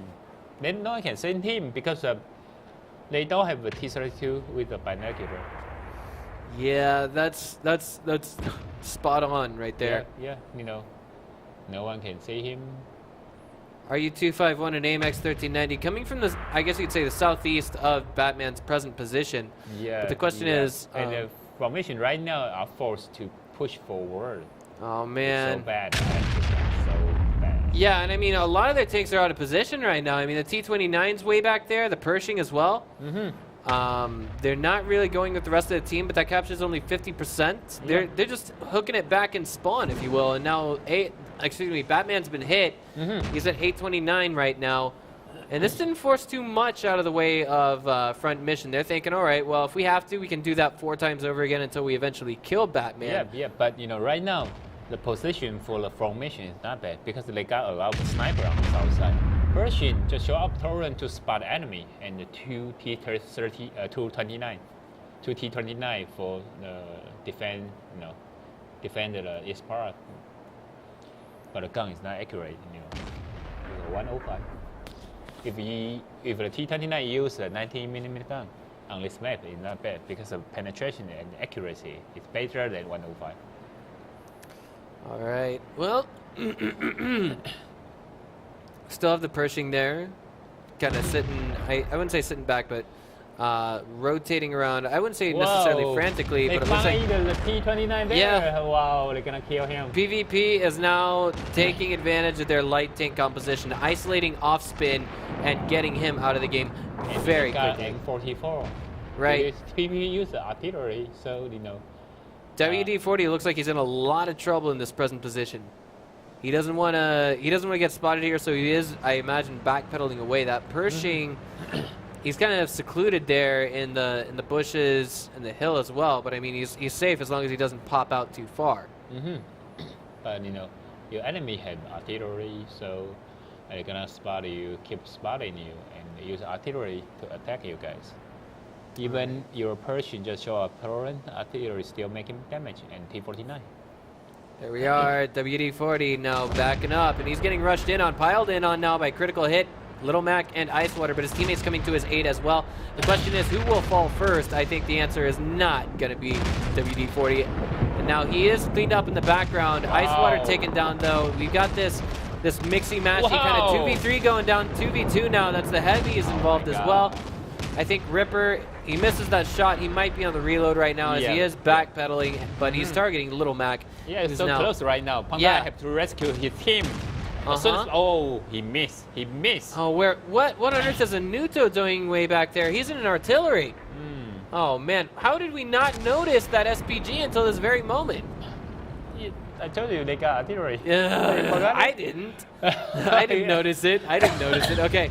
Well, I mean, the rule of thumb is basically a front mission is still... 44. Right. If they've still got anyone alive at the end of this game, then front mission still Ripper wins. gonna kill the M3. Yeah.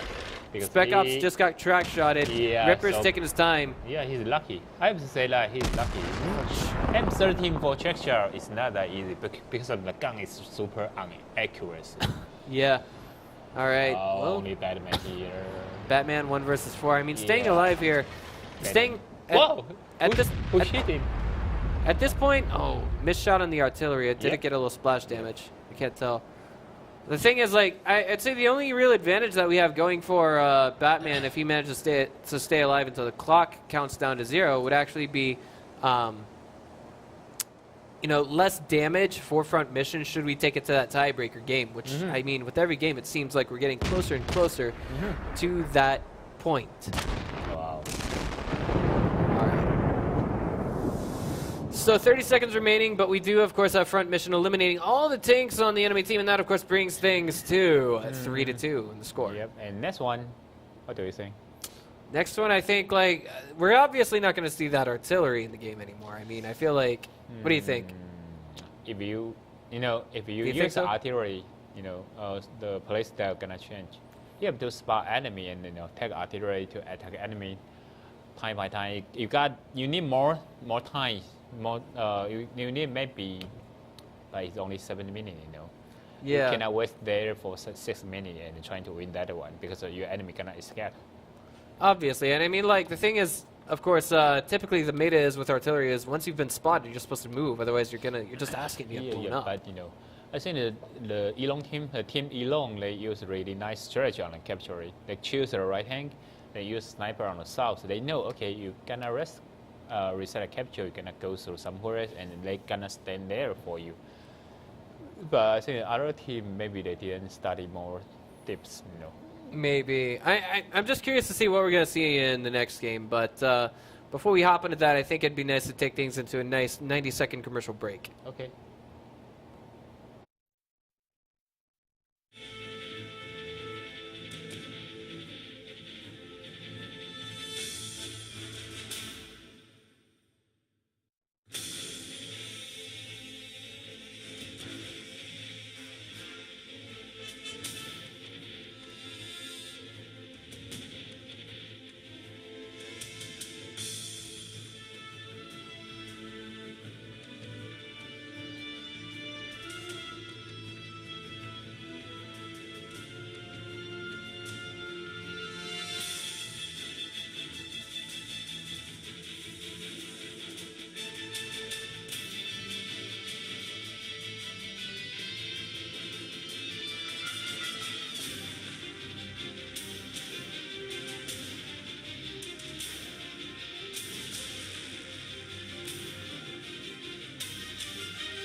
All right, guys. Now we are just about to hop into the second game of offense for PvP Super Friends, and it looks like we don't have the M44 in the game this time around. Yeah, they got a lot of light tanks on I still remember the stretch in Moto use. They used a lot of heavy tank rush as well, and every heavy tank really solid torrent. So they go to the south and they show up torrent and push a little bit, step by step. It's worked out because your enemy do not have so many heavy tank. You can use the heavy tank rush strategy, but most of the teams still choose a light tank and rush in. Well, I just want to throw out there as well. I mean, like, I feel as though like they're going to keep the 6 tier 8s that they already got, and whoa, AMX-12T. That thing is really fragile, and we're talking about only 600 HP on that thing as well, right? If you are on the assault team, I think 12T quite good because the 12T is a little bit smaller than M13. So if you on the capture circle, it's really hard to discover. But all right, I can see the logic behind that, but I mean also, let's just think of this scenario for example. Like, what happens if they have to use the AMX-12T versus the T29s? It's going to be it's not going to be an easy feat to take down a T29 and obviously an AMX-12T. Yeah, they can flank in and shoot a T29s, back side armor. It's not that hard, but yeah, but it'll be like, how do I say this? It's going to be like using spit wads against a tank. Yeah, like, but with a gold run, I think the 12T with 170 or 190 penetration is still working. It can work on the T29. Well, they are off now, and it looks like we're gonna have Batman just flying around in his AMX 1390. He's made it very painfully apparent that he loves the AMX 1390. He feels like he's free and he can fly whenever he's in that, and he's even taking shots and dodging them to show us just how much he loves it. I like the way he's exposing his rear to the enemy as well. He doesn't want his engine to get shot. That's something new that I never really thought of applying to my own play, but definitely this basically screams it. For those of you who've never played the AMX 1390 before, the engine is actually located in the front. If you take a shot to it, if you take a shot to the front, you're facing a pretty good chance that you're going to take engine damage, or you could be disabled. They got like if the engine was hit, it got like 20% to 23%. If you learn the design, you got 23% to damage the tank, the engine. All right. Okay. PvP got pretty nice position for T49 because of T49 there, he can spot the T29, and T29 cannot see him. He can use a high explosion run to damage the T29. Well, at this very moment, Batman is now... He took a little bit of damage. Yeah, yeah. For the time being, I mean, there's no real rush happening at this moment, but PvP Super Friends are just thinking about how they're going to how they're going to catch, dry, and cook this one. Yep. The T49 on the north part is really nice to, making damage to T29 there.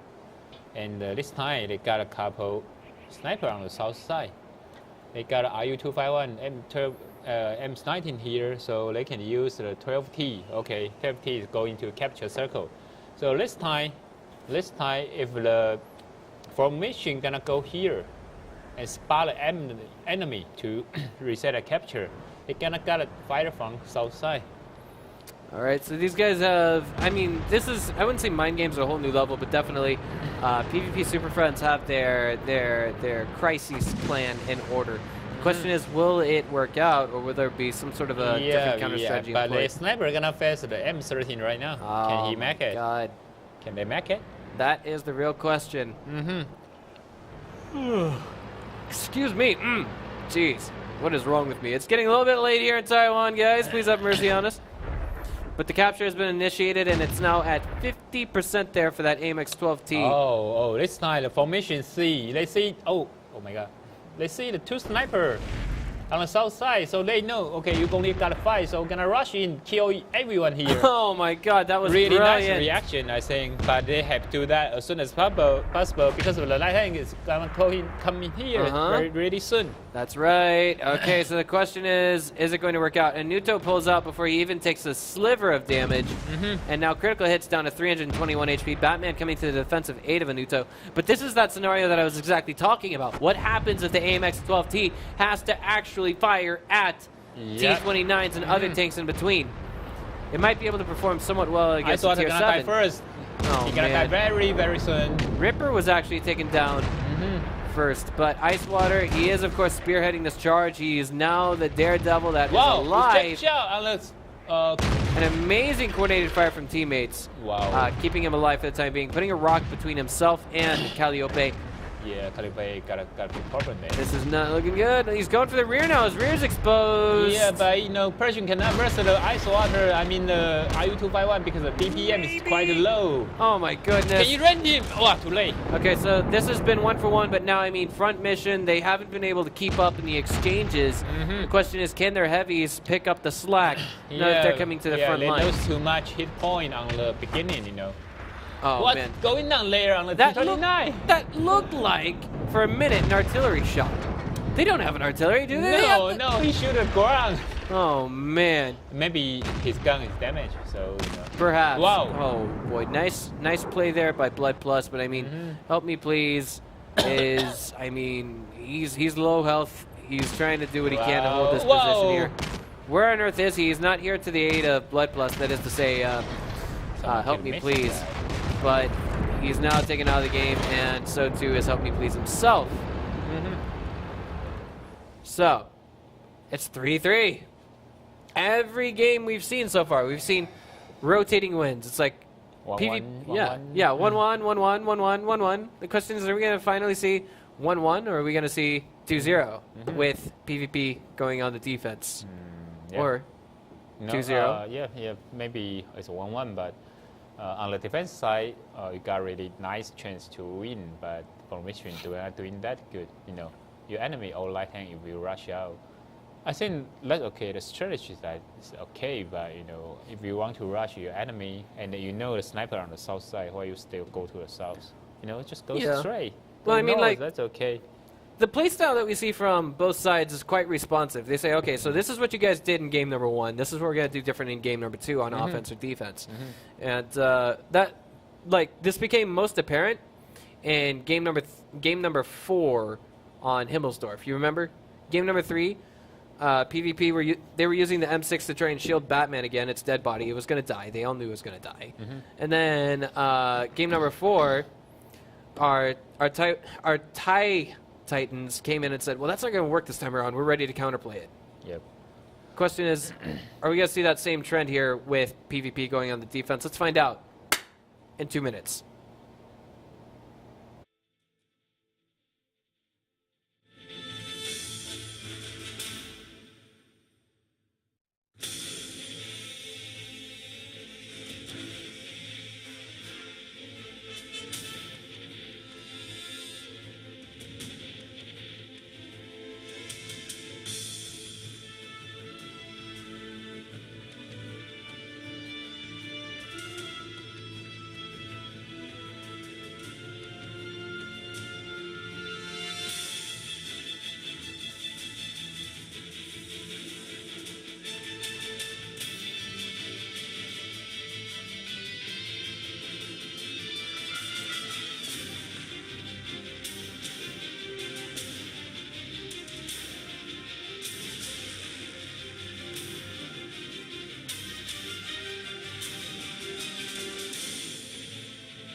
All right, guys, thank you for your patience. Now, it looks like we don't even have, well, for the time being, we don't really have the final tank selection in game just yet. Yep. But I feel like we're going to see PvP maybe pull a trick or two out of their sleeve. If we see Front Mission win their first game on offense, then it's going to be maybe something a little bit demoralizing for PvP. Yep. Could affect the fourth game on this map as well. But on the defense part, the maps is quite easy to win. It's quite easy. But yeah, I think because of this time on last match, PvP they got all light tank. They know the rush strategy is not working.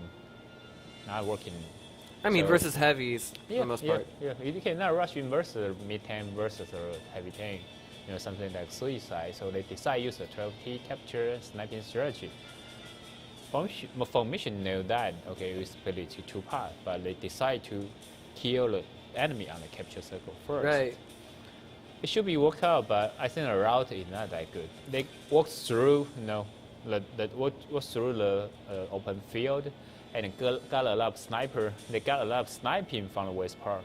Let's say that's why they before they reach the west part, the 1 or 2 tank already gone. Yeah, I mean, like, it was kind of innovative on the fly. I mean, what happened was those two RU-251s at the south end for PvP, they had been spotted. They had sixth sense, so they're like, oh, snap, we know we've been spotted, but we're not being shot at, so what do? If they're not shooting at us, they just realized our plan. So then they regrouped with everyone, and they just counter-rushed the team that was rushing them. That kind of thing. Yep. Okay. One of those, I think this is one of those moments in game where you just realize, okay, well, going with the impulse is the best choice you can make. Yeah, and this time the PvP only take one T-32. That means on the beginning they cannot rush out. If you choose less heavy tank, at least they have to win, because if they rush out and find, okay, there's no enemy, they have to pull back for defending. If you don't have any heavy tank to show up turret, you're gonna have big problem there because you cannot scout your enemy, and you're forced to go out again. Enemy there for waiting for you, so you got a light tank and rush out, you're gonna die there really soon. Yeah, well, we can see that Front Mission is going with M41 Bulldogs and AMX 1390 and OBJ 416. Yeah, sniper. Okay, they got two T-32.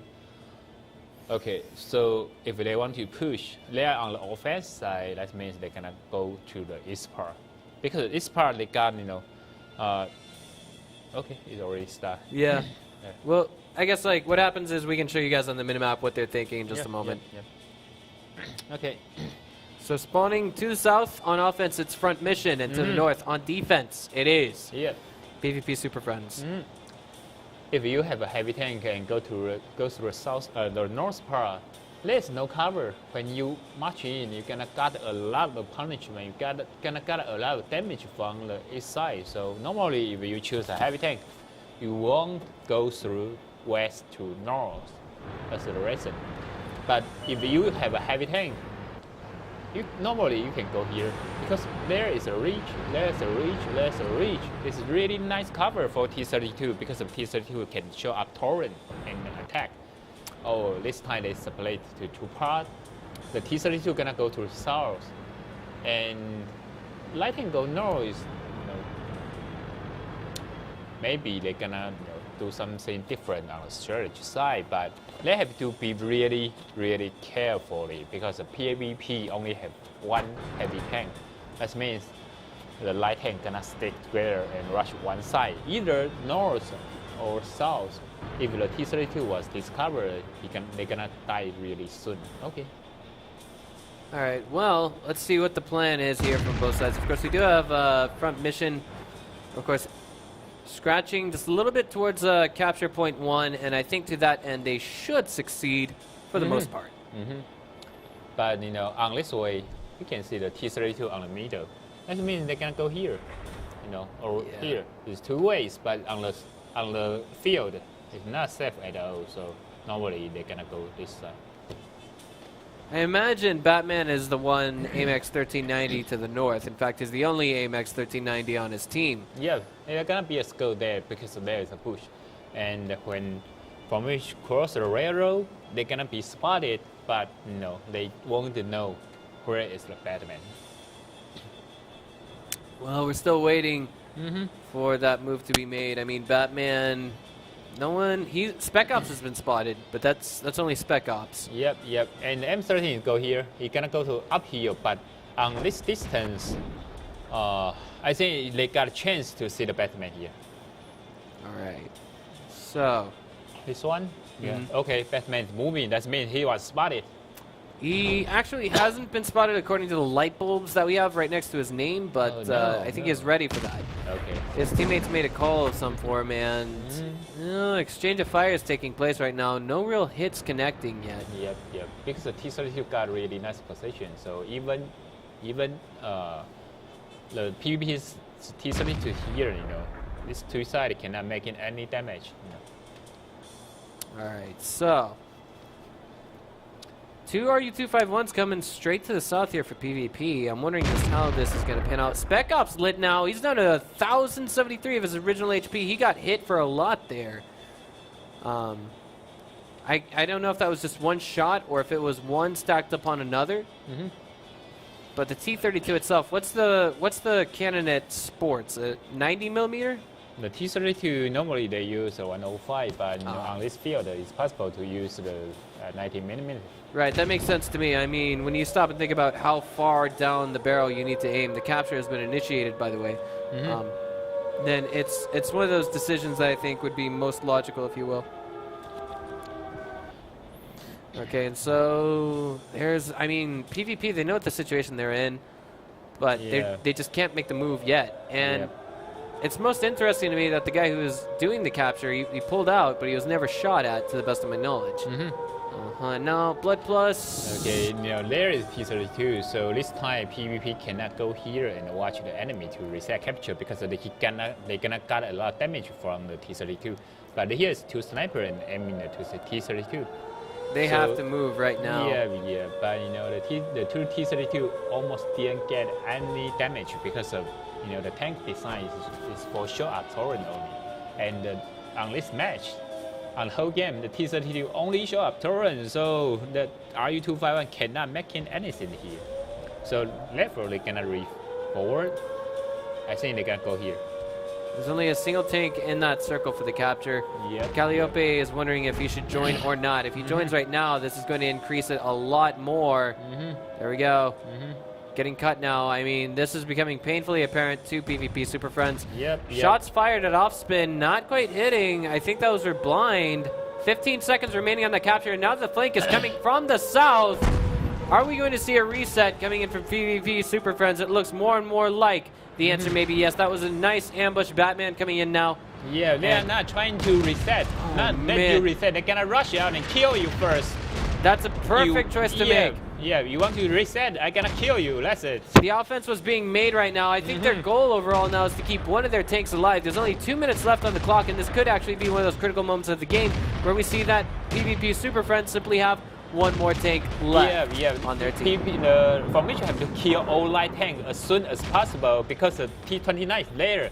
He cannot run away, but light tank is not that story. So they have to kill the ice water as soon as possible, or they're gonna lose this one. Here we go. Ice water running for his life. He's in that. Can he make it? Can he? Missing! Missing and almost safely away from enemy fire, but off spin coming in for the chase now. He's sliding, trying to make that hit. He shoots. He doesn't score. He's still alive! Ripper. What's going on there? That is the real question, isn't it, Edison? Oh my god! That T-29 is... That T-29 way back there is ultra isolated. Track shot. The next one has to hit. Will it or will it not? It does indeed. That T-29 is now isolated at Alpha 6er, it looks like. They still have 2 tanks. Capture being reinitiated. Spec Ops now trying to snipe. I think they're just going to try and go for a multi-tank capture. That's a move that makes sense in my opinion. They know where that last T-29 is. Off spin now hopping in there. To some extent the capture is being reset, but they know where the enemy tanks positioning are, so they're just going to shield fire as best they can. 18 seconds left on that capture. 16, 15. 50% now as we have tanks exiting and entering. But what is WD-40 doing there? He want to focus fire. That's it. Yeah, but he's not even. Oh my God, no. WD-40 is right next to their tank. What's he doing? Is he trolling? Is he trolling? I think he's trolling. Oh my God, the capture is being reset. Why not? They just What? rush Do you see this? Do you see this? WD-40. Yeah. Why not? They just rush out and kill the entire and go back. Oh my God, he's blocking shots while simultaneously trying to deal out fire, damaging fire on okay, Atari. they finally died. The choice to capture looks like the wrong one, and this is going to lead to a victory for PvP Super Friends now on defense. What the hell? That's what I was thinking, you know? You know, if you cannot capture, kill enemy. That's it. I cannot say anything. What tank was Antari in there? Antari is... RU-251. Okay, Nuto was dead early on. He had the T-37. RU-251, you know, but... Alright. You gotta fight him. Just rush out, kill him. Not that hard because of you got 30 seconds. And the T-32 is there. Now cannot run away. Just kill him. Well, I mean, like, Antari still had a measurable amount of HP there, and I mean, he could have just ran for his life. That's okay, but you know, if you just rush out, you gotta fight tank for tank. 1000 cannot live for 10 seconds. You still got 20 seconds, you know, to kill T-32. That was the weirdest game I've ever seen. Like, let's forget T1 Cunningham's running away and waiting for the countdown to hit 0 while they're on defense. Let's stop and think about it for a minute. Like, when you've got a T-32 right next to a T-29, and he's not shooting at the T-29, instead he's shooting at the RU-251 that's trying to snipe his teammates and doing so successfully. That's crazy. You know, it's a problem with commander. T-32 just keeps shooting the T-29. The rest capture team just kill the RU-251 and the forward to the T-32. That's it. It's over. And everyone's in there. You only have 30 seconds to capture. Okay, but you know, someone kept resetting you and didn't got any damage. Again, I have to say it's one of the weirdest games. It looks like, I think maybe both teams are ready to go for the next game. Maybe they might be discussing strategy, last-minute strategy, or something of that nature. But it looks like the tank selection is not altered whatsoever. So it maybe it's 4-3 right now. 4-3 right now, with PvP in the lead. They're showing excellent defense here on steps. It might be one of their more practice maps here in WGL Season 3. But I mean, at the same time, I want to go ahead and not rule out the possibility of a tiebreaker game. Who knows? Front Mission might have a second strategy up their sleeve that they're going to employ, but we're still waiting for PvP. It looks like Spectre, I think that's his name. T-32, I think. Yeah, we're still waiting for him to get his final tank in the game there. Again, discussing last-second strategies. I think now we're going to take things into a 90-second, well, maybe not a 90-second break. I don't know. It's hard to say. These guys, they're ready to go. 1 minute, the other doesn't quite look like maybe it. they can start right now. Okay, they're gonna start right now. Yeah, we just got this from the production crew. Both sides are ready to go. No commercial break whatsoever. Okay. Well, here we are. Object 416 still in the game from Front Mission, and I feel like, do you think they got a chance to use that? I think the first shot they dealt out in game number 1 on offense for them, that's the one that hit Spec Ops there for like 400 damage. I think that was the one they used. It makes sense after all. Yep. But you know, I still wonder about the previous game because the Panda are making really nice the decision. They know, okay, PvP are flanking from the south, so they rush out and kill you. So nice. But on the capture, what's going on there? That is indeed something worth pondering. Okay, and so then, of course, you know, they make the same mistake. Normally, if people capturing, you have to make a front line. 2 to 3 capture is enough. Someone have to, you know, defend. Anyone want to reset the capturing, but you know he didn't do that. You know what? There's a T-37 going to the back door. It's pretty much dead weight if we actually see the 587 composition, the full-blown 587 composition coming from our Thai Titans. Pick him off, and adding to that, there's 2 RU-251s to the northwest end of the map for PvP Super Friends. If they don't regroup very quickly, they could be in a lot of trouble. Yep. And Anuto's been spotted in his T-37 is what I want to throw out there right now. He's got Sixth Sense, so he should be able to know that. He's trying to bait out a couple of shots, I imagine. Yeah, but maybe he already see the Bulldog, so but he didn't see the T-32. Maybe they're gonna guess. Okay, it's only a scout down the south, so most of your force still on the northwest. Oh, they're gonna see the T-32 soon. All right. Yeah, if they see the T-32, they're gonna know the strategy is T-32 forward, show up torrent, and the other team taking a chance for flanking or capturing. That's PvP now struggling to regroup. We can see those two RU-251s rushing across the map. Batman's still in spawn with an AMX 1390. Yeah. And playing this out as comfortably as he possibly can. Yeah, but I mean, with every moment that this game goes on, Front Mission is getting closer and closer to capture point number 2. Yeah, but problem is they didn't do the action on the first moment. You know, the PP is regrouping right now, so they cannot get an advantage there. If they rush out directly, not sit there. Oh. Still waiting for that move to just be made right now. It looks like we got some kind of a technical issue with our... There we go. Okay, that's okay. Okay, so everything is looking pretty okay here. All right. Okay, I change the color. Right, just changing color on the minimap right now. That way we can make the, I guess you could say, the tracing more aesthetically pleasing to the human eye. But so far, no one taking any damage in this game. Yeah, you know, the two T-32 here, they shoot forward as soon as possible, but you know, if you cannot just show up a torrent and close to your enemy, you cannot work out. You cannot show up the advantage of T-32. Just as I say that, Spec Op does take a couple of chunks of damage. Actually, he's just been hit now down to 1307, and he, of course, is in a very heavily armored tank. Is that the T-30? That's got to be a T-32. Yeah, both sides have a T-32, but, you know... The turret. Yeah, the turret is really nice, but, you know, if you I hate the turret. I shoot at it so much. All right. Not easy to bounce. Yeah, too easy to bounce. But, I mean, the tank spread here from PvP, they know what's going on, and they're not going to fall for any shenanigans coming from Front Mission. And right now, the formation is waiting for the PvP's flanking. You know, do you see a lot of sniper on the south? Yeah. Yeah, let's expect the PvP gonna flank in the T-32, so they're waiting for them. But, you know, they are waiting for a wrong side, you know. PvP flanking from the east. I feel like this move coming from Batman is a little bit dangerous, but there we go. It looks like there's been a redirected movement coming from FM. They're actually looking like they're just going to straight up pile in right now. Finally, they know they have to go here, you know. If they didn't go to a capture circle, they cannot force the enemy to do anything. 3 minutes cannot force them. Yeah, 3 minutes left in the game and 85 seconds to go on the capture. Yeah, that's the best position for the T-32, but another one is hide here.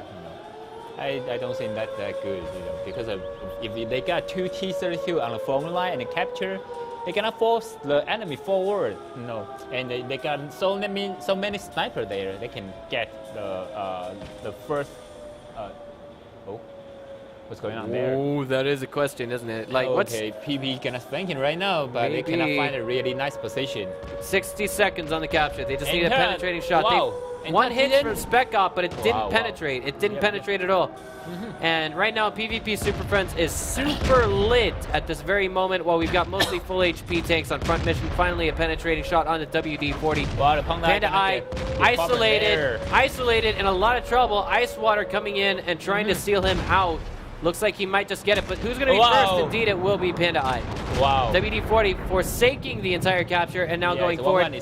Off spin, lunging forward, and now this is a full-blown tank fight with 2 minutes remaining on the clock. Remember, if PvP even has one tank remaining at the end of this game, they get the win. And it's 5 to 5 now. It's down 4 to 5. Oh my God, PvP's so critical right now. Yes. Blood Plus is now not looking so good. And down too. Little Mac. And Nuto in exchange for Blood Plus there. Little Mac is not looking good here. Little Mac. Yeah. Wow, they cannot take this one. Flanked. And now Batman is still alive in his AMX 1390. What? Oh, man. Okay. Okay, they cannot capture. Well, Batman could run for his life, but if all three of those tanks are in the capture circle, that will supersede Cap, 60 don't seconds. Him. Cap. This is the first time we've seen a 1-1-1-1-1-1-1-1-1 to all the frickin' way to 8 points. Batman's gonna try and survive this. Assuming he survives, we will see PvP Super Friends victorious. He's not exposed his engine, which is good for the most part, but Ripper is in an AMX 1390 as well. He's gonna do whatever he can to keep Batman from getting away from him. And I believe Calliope there is in an RU-251, if I'm not mistaken. 40 seconds to go on that clock. How many more shots can he dodge?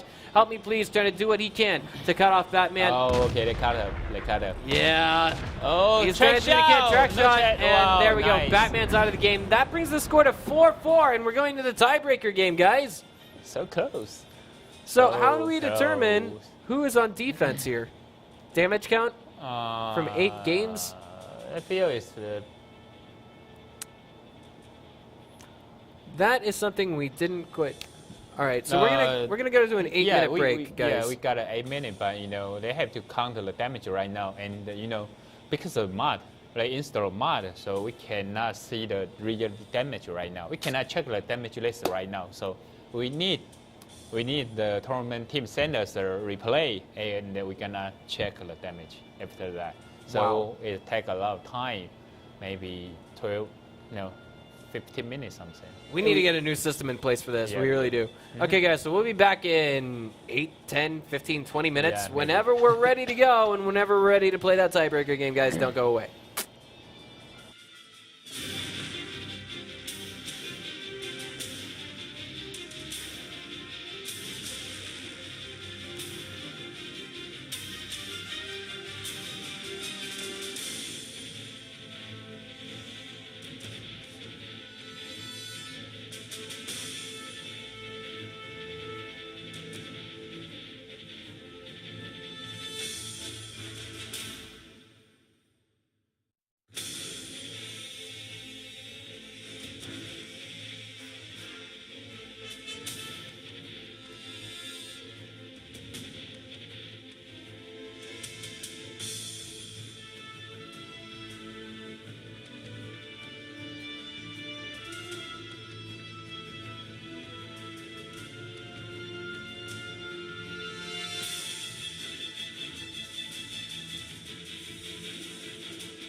All right, guys, we want to thank everyone for their patience right now. And the one thing that I believe we want to go ahead and kind of clarify right now is, if I'm not mistaken, we don't do damage anymore. We go by the time that the first shot, the first blow was dealt in a game, right? Yeah, that means if you are on the assault team and win, and how many time remain. If you got more time remain, you're gonna be the victor. You're gonna have the right to choose defense or offense side on the tiebreak game. All right. So I mean, in this case, that means PvP Super Friends has the right to choose whether or not they go on defense this game. Yep, and they choose the defense on the Edinburgh. Well, I mean, Erlenberg is actually a predetermined map. That's something we didn't mention before. All throughout the Wargaming.net League Season 3, the tiebreaker map will be predetermined, and in this case, it's going to be Edinburgh. Yes. Yep.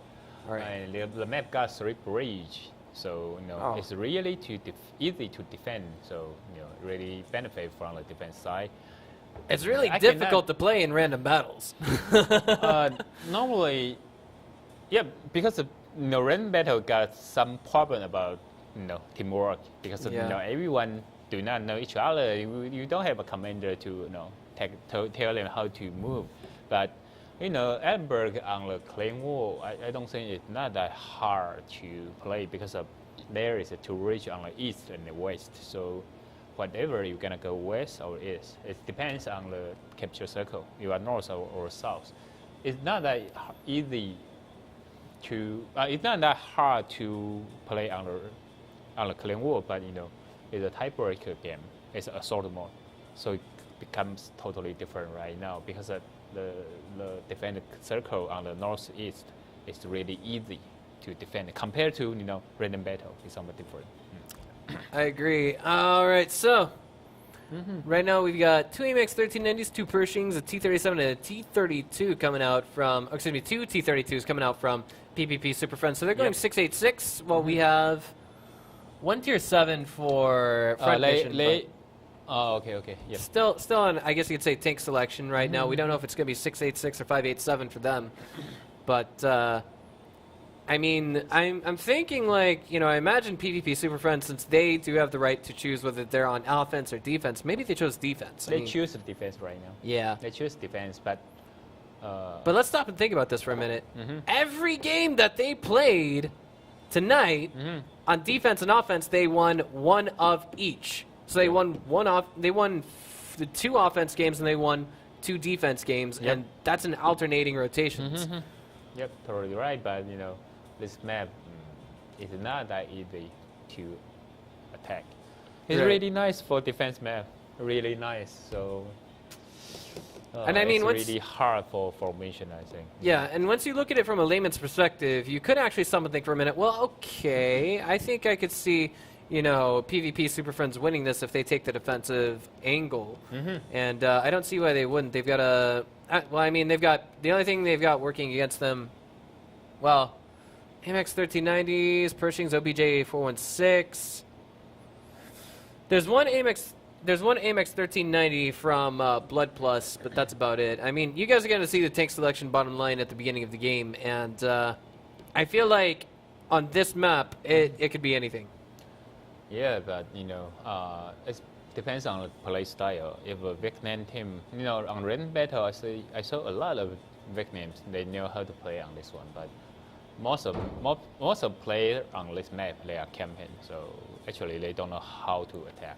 Game got started, so we're waiting for that loading screen graphic, but unless the TSR production crew forgot it. We need the mini-map. Okay. There we go. Okay, the formation on the south and PV on the north, right? So, you can see on the mini-map here is really nice for T-32, and this one, another side is really nice for Persian, and they can use a light tank here, and go somewhere on this side, or here is really nice for sniping. So if one light tank here and 2 here for sniping, T-32 on this side, Persian here. If they set up on such position, it becomes a really nice angle to cover every side. So either enemy cannot capture and really hard to attack. But on the other way, if the formation want to win this one, they have to attack first, go here, like T-32, show up torrent, and the rest of the team go to the right flanking, kill the T-32 here first, and then the Persian. They got more chance to win this one. Secure at least the center hill. There's, of course, a couple of AMX 1390s right there. You can see Ice Water in one. He's sporting the snow camo. He's already taken a shot to the turret, and now he's running back home, trying to alert his team of what they are getting into. The heavy tank still moving, so cannot reach that on time, but they got Persian, so Persian still can show up torrent. But best chance for the formation is right now. They have to rush and kill the 2 Persian as soon as possible. And they got really high chance to win this one. Because the T-32 is still on the way. If they up the hill and see, okay, there is a T-32, they can kill the T-32 right now because there is no cover. It's an open field. It's really nice and easy to kill the T-32. Yeah, and here we are. The exchanges are going through already, and it's looking a little bit favored for Front Mission at the moment. But they're very reluctant to poke forward. We got Little Mac tanking just a little bit of damage and returning fire, doing a good job of that thus far. Calliope now coming around front for a flank. Anuto's back there in the covering fire brush line, I guess you could say. But this is looking like a team that's almost completely surrounded. Calliope looks like he's slated to fall very soon. He goes down. And now the rest of Front Mission is going to dive in on Spec Ops, Critical Hit, and Little Mac. The question is are they going to have the coordinated fire that they need to win this fight? Yeah, let's Austin at 50%. Yeah, let's kill them as soon as possible or we're going to lose this one. Indeed, and Critical... Okay. Critical Hit is left. Spec Ops is not... He's out of the game. Critical Hit now at 198. And the last one, nice. This has been... Let's do that. 2 for 3 in the exchange thus far. And now now they have to up heal and show up torrent, kill light tank right now, soon. Yeah, it's 4 versus 5 in this situation. Batman's looking like he's moving a little bit slowly in that AMX 1390. Wondering if the fuel injector got hit. Oh, man. Oh, Batman gonna kill the Panda Eye first. Yeah, maybe. He's just gotta get one more shot, and there he goes. Boom! The goddamn Batman gets the shot he needs. Now target firing WD-40. Remember, kids, if PvP Super Friends have just 1 tank left at the end of this game, they win. But with 4 minutes on the clock and the exchange of fire not quite going so favored for them, I think we could see Front Mission pull out the win. Look at the HP at the top of your screen. Almost, going down to the water. Do you see that? Drowned, yes. Almost down. He can't get out either. Yeah. Don't go down and shoot him. He cannot go up if you go too far away. Okay, well, I mean, it's only his turret that's exposed right now, and we've got but they have another angle, so don't worry about that. They can do that. They're doing everything they can to stay alive. The capture has been initiated there. And that's an OBJ-416 inside the capture circle. It looks like it's getting hit right now. Yeah, but M13. Oh, no. And now that tank has just been knocked out. Yep. This is not looking good. Okay, Object 416, almost full health. So how can PvP reset that? The Ice Water. Edison. Enter.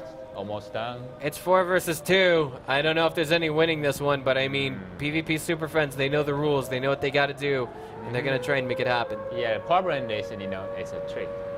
The capture is the trick. It is. It is. Ripper is in position right now. He's ready to intercept anything that might come his way. Yep. Ice Water now, I wouldn't say they're going to kill Ice this. Water first because they already see that. Yeah. Ice Water, they spotted can him. you jump into the water? Maybe. It's not submarine. Yeah. Maybe that's where he took his name from. Maybe he drowned his tank too many times. But nice hits there from Antari. He is able to get a reset, and it looks like another shot connected just the way he wanted it to. Reaper. And a following one as well, a successing one. He's coming. Yeah, come in. Ice Water getting hit at now from 2 different very hungry sets of teeth. Missing. One more shot on the Ripper, and he's out of the game, but Ice Water's been track shotted, and he's down. It's now all up to Antari, and his 25% of HP is 298, now and 59. Down. Over. It's over. Just about. I mean, you never know when you get the luck of rolling the dice, but I feel like they are waiting for their friend coming. They won 1 by 1. PvP Super Friends, of course, like it looks like they just rolled Snake Eyes. Okay, over. 4 tanks remaining at the end of this final tiebreaker game. Yeah.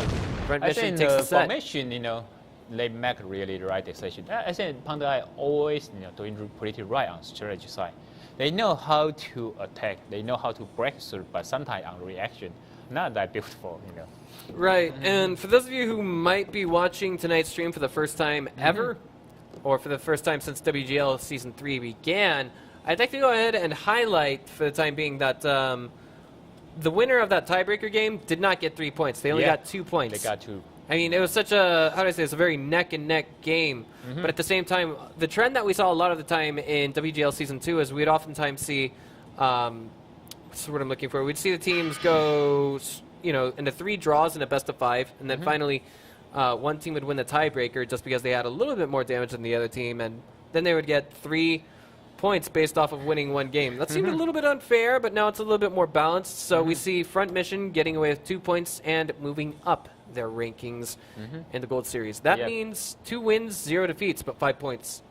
Right. Because of they're the doing really tiebreaker. nice this time, and until right now they didn't face Elon, Charlotte Tiger, and the team efficiency.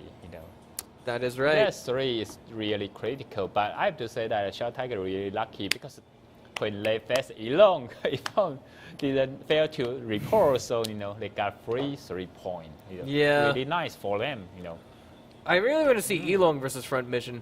I think that would be pretty, maybe a little bit exciting. But, maybe Charlotte Tiger versus Front Mission. The Elon team, they are so confident about Rush. So if they want to win, the formation want to win, probably they have to ban the map like Prognovka step. Trying to check them on the city side because of Elon team, they're not doing that good on the heavy tank battle. They're doing really nice on the light tank. So I don't know why so many teams love to fight them on the Prognovka instead. They should ban them first if you fight in the Elon. I mean, that's just the way the cookie crumbles. Personally, I'd like to see a little bit less of Prokhorovka and Steps. Well, Prokhorovka's okay. I mean, we see action-packed games on that, but Steps can be a little bit of a rat race. I'd much rather see, some more Cliffs. But who wants to play Cliffs versus Elong, right, guys? Yeah, it's horrible. I cannot imagine that, too horrible to Elong on the cliff. Indeed. Okay, so I think that just about wraps it up for tonight's program, guys. My name is Benjamin Breaker Novotny. Let's Addison 99. And once more, before we go, we'd like to thank everyone for their patience. We'll see you guys on Tuesday next week, if I'm not mistaken. Bye. Bye. Have a good night.